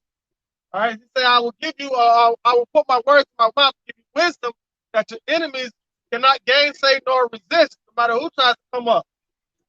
Right, man. How was that lion that roared? Came down here roaring the Lord's words, man. Roaring Yahweh's words. And that roar has continued through time, man. And we're echoing that roar. All right? Yahweh, so-called Negro from the tribe of Judah. That's his name. Okay? Go ahead. That was it. On that. So we've been given the mind of Yahweh. All right? They teach us in church that the Lord's name is Jesus. All right? But Jesus means Hail Zeus. The Lord is a black man from the tribe of Judah. And his great name is Yahweh. And that's what we've been looking for. That's the name for our salvation. He said, those that call my name shall be saved. All right, saved from what? See, you got people walking around in churches claiming to be saved already. I'm saved and sanctified. But we got to be saved from what's coming. What's coming? What's that? Revelations, let's say 11 and 8, I think it's let me get it real quick. All right, right here. I think it's 8. Revelation 8, the last verse. 18. My bad. No, it's 8. Yep. Behold, I heard an angel flying through the Yeah, midst come of on, heaven. nice and strong. Right? 8:13. This is Revelation 8 and 13. Right, so you gotta be saved from this right here, man. Go ahead. And I beheld and heard an angel flying through the midst of heaven, saying with a loud voice, Woe, woe, woe to the inhabitants of the earth, by reason of the other voice of the trumpets of the 3 angels which are not yet to There sound. you go. This World War III about to kick off. World War III. Whoa, whoa, whoa. Let's get that Revelation 11. We say, come up here, my people. All right, man, because America's about to be destroyed. All right, and there's only one way out of this place is to know who God is. Revelation 11 and 11. And after 3 days and a half, the spirit of life from Jehovah entered into them, and they stood upon their feet, and great fear fell upon them which saw them. Right, Revelation 18 and 2. And they heard a great voice from heaven saying unto them, Come up hither. And they ascended up to heaven in a cloud, and their enemies beheld them. Right, so you're going to hear that voice say, come out of her, my people. Who's his people? The elect of Israel. All right, the woman, which is his servant. All right, he's going to say, come up hither, come out of her. Who's that her? Let's get Revelation 18. Book of Revelation, chapter 18 and verse 2. And he cried mightily with a strong voice, saying, Babylon the Great is fallen, and is become the habitation of devils. Right. Somebody get Isaiah 13, I mean. All right. So Babylon the Great is about to fall. All right. And it's going to fall in what? In 1 hour. Go down to verse 10. Verse 10 of Revelation 18. Right. Standing up far off for the fear of her torment, saying, at last, that great city Babylon, that mighty city, for in 1 hour is thy judgment come. Right. And that's talking about this place. I got something with it up here. Whatever left of it. All right. You can't really see it, but look, America's going to be turned into that real soon. The lake of fire. Everything you're looking at is going to be burned up, just like Sodom and Gomorrah. All right. No, you good. All right, so everything's going to be burned up that we're looking at. He said, all these things be dissolved. That's right. Use your pen anytime you choose. Go on. Yeah. 13 and 1? Yeah. Go ahead. In the book of Isaiah 13 and 1, the burden of Babylon, which The burden of Babylon. There you go. Spoken of in the New Testament and the Old Testament. The burden of Babylon, America, okay? America, the word means bitter. It comes from a guy named Amerigo Vespucci. Okay, go ahead. which Isaiah, the son of Amos, did see. Right, so Isaiah, which was a prophet, he saw the destruction of this place, Babylon. All right, all the way back in the 8th century, man. BCE. Go ahead. Isaiah 13 and 2. Lift ye up a banner up on the high mountain. Exalt the voice unto them. Shake the hand. Right, so we lifting up a banner. This is the banner that we lifting up upon the high mountain. All right. What's that high mountain? America. All right, so it's an exalted kingdom of Esau that they set up over here called the Founding Fathers. But nothing but devils going around killing our people and slaughtering our people. Look at Thomas Jefferson. Look at Andrew Jackass. George Washington. Right, my bad, brother. Look at George Washington. Look at the people today. Look at George Bush. Look at Biden. Look at Trump. He got on TV and said, yo, kill them people in the streets. Don't be nice to them. Be harder on them. He said that out of his own mouth. Now you got Biden talking about giving crack valves and crack pipes and crack needles to our people. He's talking about that's love? That ain't love, man. They never showed us love. Only time they show us love is when we working for them, and even then they don't show us love. Or if you're entertaining them, Or if you're walking by them in the street, they give you a little grin. That's it. They never showed us love, man. That was hatred towards their neighbor Jacob. All right? Burning down our temple in 586 BC. Burning down our temple in 70 AD. All right? Tearing us apart with what you call the triumvirate. You know, with the Greek Empire. Coming in there, desecrating our temple with Antiochus Epiphanes in 168 BC.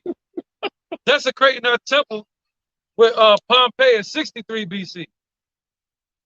All right? Look what they're still doing to our people today with the genocide. What was the other joint? Where they had smallpox? Tuskegee. The Tuskegee experiment. Look at it. They still. Oh, come on. Yeah. So. Yeah, man. So look, the Native Americans, right? Another burning down our temple because we are the temple of the Lord on the slavery. Right, burning us up. They still got Ku Klux Klan out here today. You know, KKK. So it's like, come on, man. They funded by the government with a 501c3. Right. So they, you know, my bad. So they still haven't been judged for what they did to our people. Somebody get that started for his children. All right. You got my call from earlier? Seeing all these things shall be dissolved. Yeah. This is second. You got it. 2 Peter 3:11. Seeing then that all these things shall be dissolved, what manner of person ought ye to be in all holy conversation and godliness, looking for and hastening unto the coming of the day of Jehovah, where in the heavens being on fire shall be dissolved, and the elements shall melt with fervent heat. Right, so the Lord is going to burn this place up, man, all the way to ashes. What type of person should you be? What should you be looking for in these times? You know? Time is short. He said, what? It's high time to wake out of sleep. Somebody get that? Go ahead, brother. This is the book of Isaiah, chapter 14, verse 21. It reads, prepare slaughter for his children. Right, so prepare the slaughter. We're preparing the bed for Esau now. So he can lay in it. That's right. We're preparing it for him. You know, through the Spirit. That's why the Lord said, what? Heap on the wood. Put everything ready for the fire. You know, let Esau preparing his own fire. They're preparing a ditch. You know, they're digging a ditch for Jacob or a grave, and they're really digging a grave for themselves. You know? Go ahead, Art. Prepare slaughter for his children for the iniquity of their fathers. Right, for the iniquity of their forefathers. You know, and they be like, I didn't do anything. But your forefathers did. It's like we say we didn't do anything.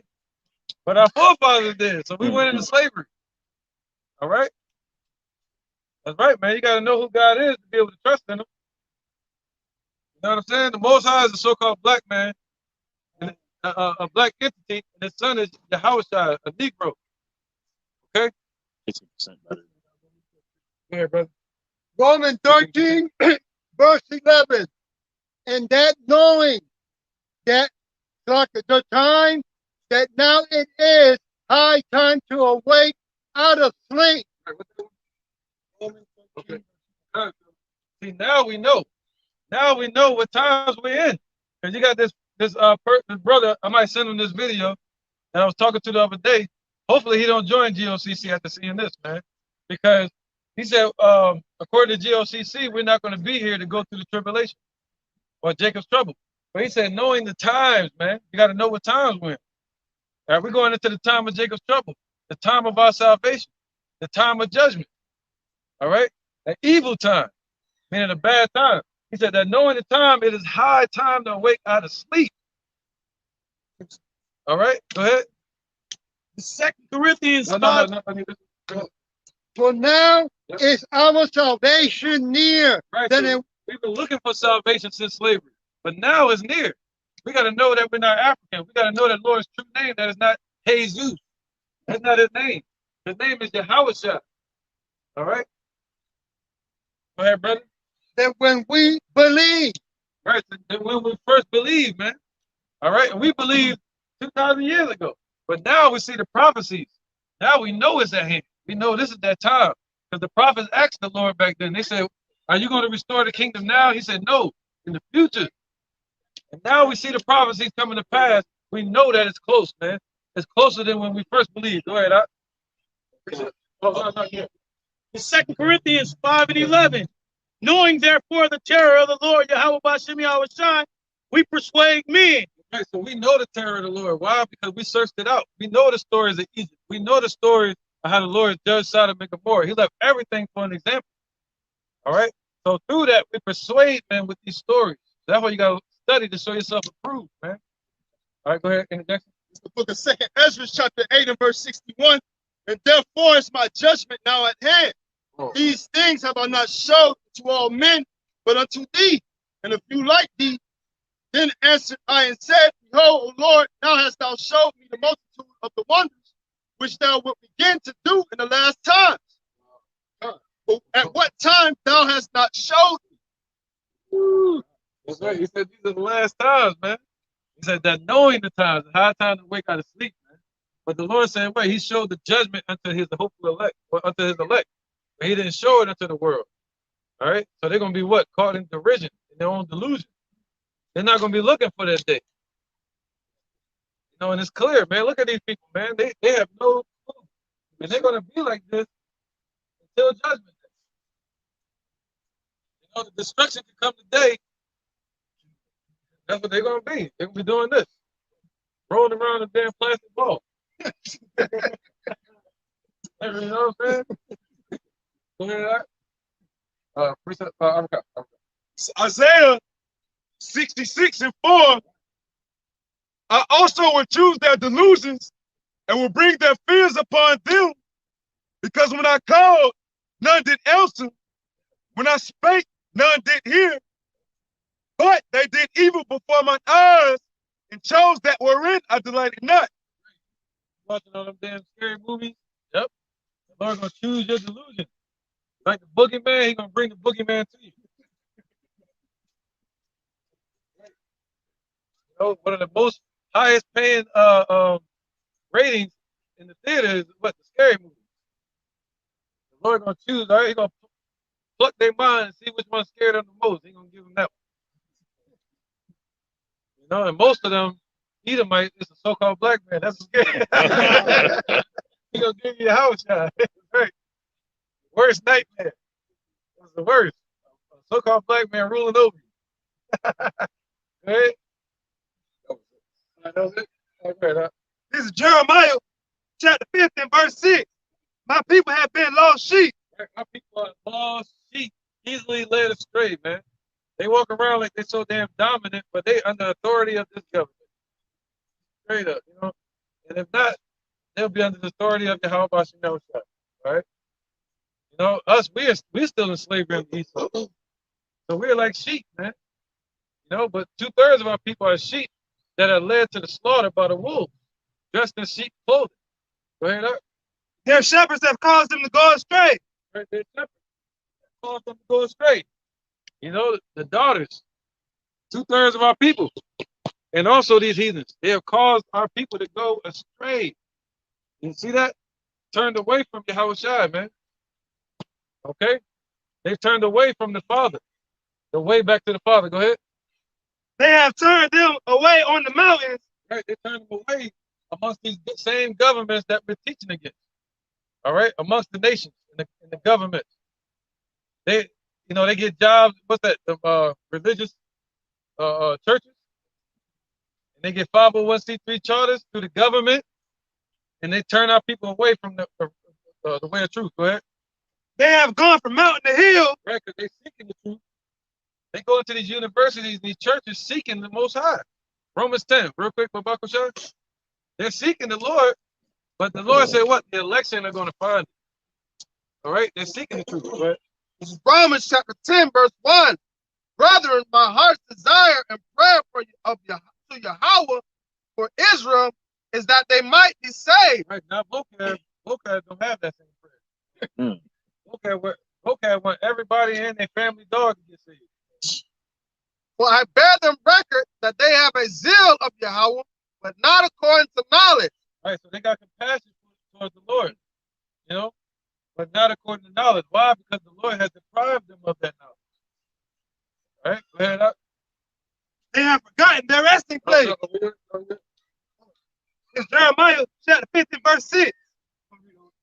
My people have been lost sheep. Their shepherds have caused them to go astray. They have turned away on the mountains. They have gone from mountain to hill. They have forgotten their resting place.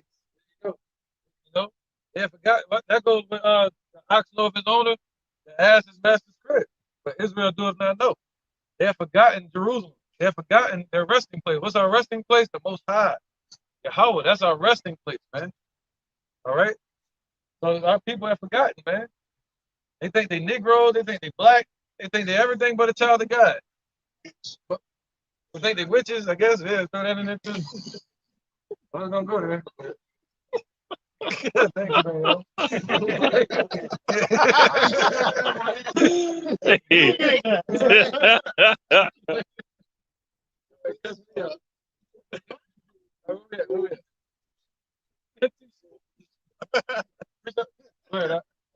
Amos chapter 5, verse 6. Seek ye the Lord Jehovah, and ye shall live, lest he break out like a fire in the house of Joseph and devour it, and there be none to quench it in Bethel. Right, man. So even to today, the Lord said he's gonna break out like a fire. I mean, alarm. And nobody gonna be able to stop it, man. All right? The Lord said he's gonna destroy a person in their security. He's gonna wait till these Edomites and these people get fully secure, and he's gonna bring destruction on the place. All right? Well, I'm on first. Nahum chapter 1, verse 6 Right. says, who can stand before his indignation? Right, because there's indignation coming here. Who can stand before that indignation? And who can abide in the fierceness of his anger? Right, so who can abide in the fierceness of his anger? Right. His fury is poured out like fire, and the rocks are thrown down by him. Right, and because of Yahushua, the elect are going to be able to abide that fury. All right, they're going to be covered, be exempt. The Lord will cover them with his hand. You know, that's the only way you can abide that day, man. All right, and these people act so bold, you know, mad about a dirty ass dog. But these people act so bold and cocky and proud, but they don't know who doomsday preppers. You know? They got missiles that's gonna hit them bunkers. You know what I'm saying? Then when they come out, it's gonna be nothing but nuclear waste everywhere. And destruction and slavery waiting for these heathens. They got 200 bag of Doritos. They good. You know what I'm saying? Second Ezra, chapter 15, verse 19, it says, a man shall have no pity upon his neighbor, but shall destroy their houses with the sword and spoil their goods because of the lack of bread Right, and what's for that? great tribulation. For great tribulation. So what's that? That's the time of Jacob's trouble. All right, that's gonna be the tribulation period, as they keep saying in church, and in GLCC, saying that we're not gonna be here. We're gonna be here to see that. The hopeful elect, if you're alive. And if I may add on, just like the elder was speaking on with y'all doomsday preppers, man. Shit, that shit not going to suffice either. Why? Because, hey, it says that brother should have no pity upon thy neighbor for the lack of bread. So shit, if they don't have, y'all got it, they coming to get it, man. You know, it's going to be a dog eat dog time in that time. Shaking your hand and smiling at you. Watch you stop foul all that bullshit. Hey, going like, Mhm. the book of Psalms 91 and 8. Only with thine eyes shalt thou behold and see the reward of the wicked. You know, so only with thy eyes are we going to be able to see the reward of the wicked. That's a blessing. That's a blessing on both ends. To be exempt and to be able to see the downfall of our enemies. All right? To be able to see that. Anybody get it? Go ahead. This is 1 John chapter 2, verse 15. Love not the world, neither the things that are in the world. If any man love the world, the love of the Father is not in him. Yeah, that's why you gotta take your mind out of this place, man. Because if you fall in love with this place, if you fall in love with something that's gonna be destroyed, your mind's gonna be destroyed, and you're gonna be destroyed right along with it. That's why the Lord say, "Love not the world, and neither the things that are in it," because all these things are temporal. That's why, and Paul also said, in addition to that, we gotta be here so you use the world, but not abuse it, because the fashion of this life shall pass away. So all this is gonna be destroyed. So get your mind up out of this place. Get your mind out of the gutter. Sirach, chapter 25, verse 7. There be 9 things which I have judged in my heart to be happy, and the 10th I will utter with my tongue. A man that have joy of his children, and he that liveth to see the fall of his enemy. Hearing this truth, you teach your children the truth, man, and to see the joy, to see your children in the truth, man, that's a joy. And also to see the downfall of our enemy. You know, that's a blessing. All right, he said, only with your eyes shall you see the destruction of the wicked. He wants you to see it. The Lord wants you to be the witness. That's why he calls the 2 witnesses. All right, so he's going to give strength unto his 2 witnesses. You know? And that strength represents this truth, man. That's the first bit of strength that we got. Is this truth, you know? The spirit of Jehovah. So, anybody got any precepts real quick? All right. Go ahead. Let's look at Matthew 13 and 11. And then I'll bring yours up, brother. Matthew 13 and 11. Matthew chapter 13, verse 11. He answered and said unto them, because it's given unto you to know the mysteries of the kingdom of heaven, but to them it is not given. For whosoever hath, to him shall be given, and he shall have more abundance. But whosoever hath not, from him shall be taken away, even that he hath. There you go, man. You want to know why the book of Revelation jumps around so much? Now you know why. Because it's given unto some to know the mysteries and some not to know. All right? That's right. He spoke some things from the beginning, the present, and in the future. That's what John was doing. All right, go ahead. This is Amos 3 and 7. Surely the Lord Yahweh Hashem Yahushua will do nothing, but he revealeth his secrets unto his servants, the prophets. There you go, man. All right, that's the secret. These are secrets that the Lord has blessed you with, man.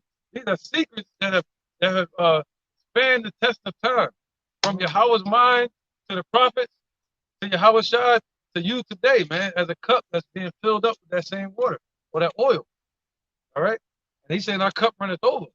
But then you got these lackeys out here, you know, that call themselves prophets. Like, I'm gonna say the names again: Sakari, GOCC, IUIC, ISUPK. You know, all these false prophets here. Sakari on there? So we might have to make him. He like Al Sharpton, don't he? Sakari. You got that long ponytail. Yeah. Mad at me. But yeah, man. So I'll probably end the day if anybody got a precept. You got a precept, right? All right, anybody got any more precepts?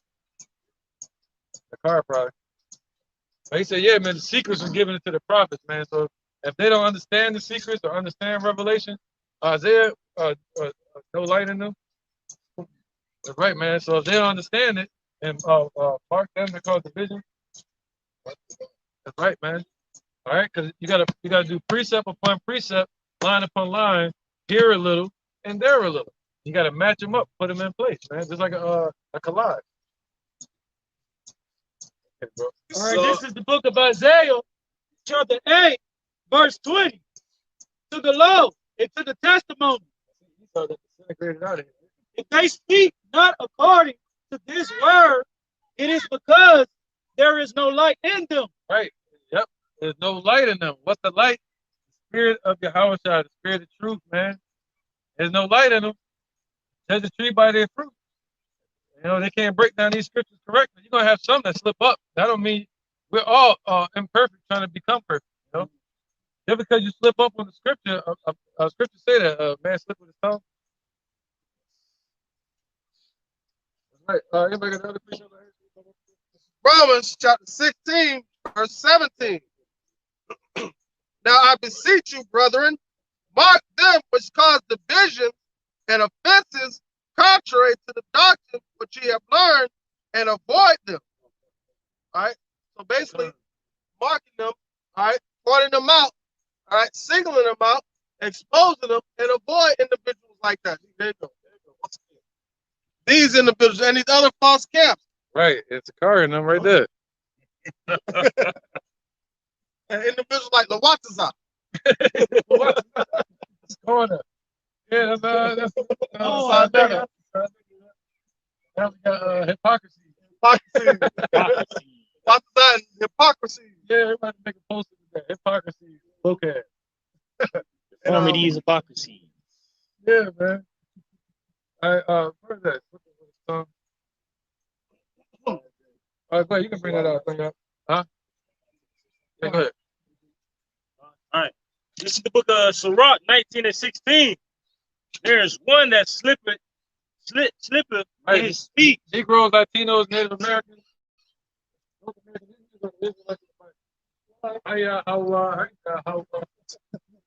Yeah, he know it. Look, he know.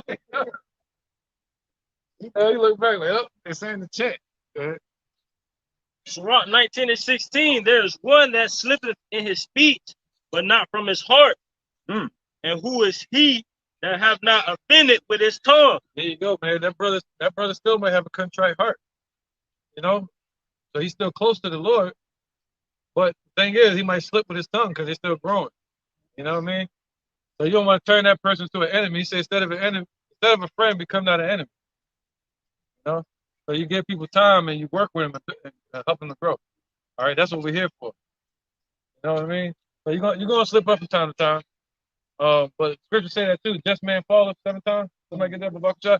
Anybody got the other precept that we were just talking about? Who's on it? Yeah. It's a rock 6 and 1. Instead of a friend, become not an enemy. For thereby thou shalt inherit an ill name, shame, and reproach. Even so shall a sinner that have a double tongue. Extol not thyself in the counsel of thy own heart, that thy soul be not torn in pieces as a bull straying alone. There you go, man. Go on your own route. Know what the hell you want to do. You know, a bull straying alone, they'll destroy themselves. All right? They'll destroy their damn self. Put it in a dangerous environment. That's what this is. It's a dangerous environment for somebody to fall. You know, and you straying alone, you know, that's just it. You know what I mean? Oh, it says what? Ain't it a little bit more? It's like a vessel. Thou shalt, this is verse 3, it's a rock 6 and 3. Thou shalt eat up thy leaves and lose thy fruit and leave thyself as a dry tree. Come on with it, see? What did the Lord say to the fig tree? He dried it up. He said, bear fruit no more. All right? So that's what they're doing. That's what he means by judge a tree by its fruit. And if they go off, he's going to cut them off. That's what he means. He's going to dry them up over time, all the way to the end. He's going to leave them as a dry tree. All right? Meaning they don't have any water. They don't have the oil. All right? That it? It said the vessel. That might not be it. No, boat. No, that ain't it. All right. There's another one. Yeah. There's another one that said like a boat out in the ocean alone. You know, it's gonna get battered to pieces. A tiny ass boat. You know what I mean? So we gotta put on the full armor. We gotta use what's that? Wise counsel. You gotta use the wise counsel, which is our elders. You know, I do. That keep me sharp. You know what I mean? I go to the elders and I make sure I'm on point. Even if the spirit dealing with me on something, I still go and check it. You know what I'm saying? That's just it, man. So go ahead, brother. This is Psalm chapter 1 and verse 1. Blessed is the man that walketh not in the counsel of ungodly, nor standeth in the way of sinners, nor sitteth in the seat of scornful. But his delight is in the law of the Lord, and in his law doeth he meditate day and night. Right. So what's the counsel of the ungodly? That's the world. Right? The world is the counsel of the dead, man. You know, the dead man's counsel. But the Lord said, what? A wise man shall attain unto wise counsel. Big difference. Go ahead. I'm on. Proverbs chapter 19, verse 20. It says, hear counsel and receive instruction, that thou mayest be wise in thy latter end. Woo! See that? See, we want to be wise in our latter end, man. Whether we die in this truth, you know, we die with the wisdom and be risen up when the Lord shows up, or we get raised up and changed at the moment of Yahweh's return. All right? So the Lord said, what? Take in this wisdom and be instructed. Just like everything that you get, it comes with instructions. All right? So these bodies which are borrowed, and this time which is borrowed, the Lord gave us instructions on what to do in this work. 5%. 5%. All right, we're going to wrap it up too. Go ahead, precept. Any more precept? We're going to run through it fast. His second Ezra, chapter 2, and verse 13. Go and ye shall receive. Pray for few days unto you, that they may be shortened. The kingdom is already prepared for you. What? Oh, no. So the kingdom is already prepared. All we got to do is watch. All right, watch for the signs. Watch when the Lord say go. You know? Like they say, watch for the bat signal, right? So we got to watch for the signal of Yahweh's return, man. All right, go ahead, Art. Let's go ahead. It's Proverbs 1 and verse 2. To know wisdom and instruction, to receive the words of understanding, to receive the instruction of wisdom, justice and judgment and equity, to give something to the simple, to the young man knowledge and discretion. This man will increase learning, and a man of understanding shall attain unto wise counsel. There you go, man. So the Lord He's gonna have everything prepared for you, man. The Lord, they got the wise counsel in place, starting with the apostle GMS on down, the elders. You know, he got counsel out here, especially amongst lions, then definitely. You know, and any other sincere brothers out there. All right. Ashar, go ahead, launch it off. This is Proverbs 13, verse 20. He that walketh with a wise man shall be wise, but a companion of fools shall be destroyed. So you have your cleave unto your kind. He that walketh with the wise men shall be wise. That's to say, obtaining the wise counsel. Yourself. This is a book of Isaiah 5:23 and 24, which justify the wicked for reward and take away the righteousness of the righteous from him. Therefore, as the fire devoured the stubble and the flame consumed the chaff, so their root should be as rottenness, and their blossom should go up as a dust, because they have cast away the law of the Lord of hosts and despised the word of the Holy One of Israel. We'll make it Revelation 1:19. Get Zechariah chapter 14 and verse 12. And this shall be the plague wherewith the Lord, Yahweh Shai, will smite all the people that have fought against Jerusalem, right? The heathen and 2/3 of my people. Their flesh shall consume away while they stand upon their feet, and their eyes shall consume away in their holes, and their tongue shall consume away in their mouth. That's prophecy, man. He said these things are faithful and true. All right, go ahead. Revelation 1:19. Revelation chapter 1, verse 19. Write the things which thou hast seen, and the things which are, and the things which shall be hereafter. The mystery of the 7 stars, which thou sawest in my right hand. He told him to write the things what he has seen, what the things that he saw presently, and the things that are to come in the future, man.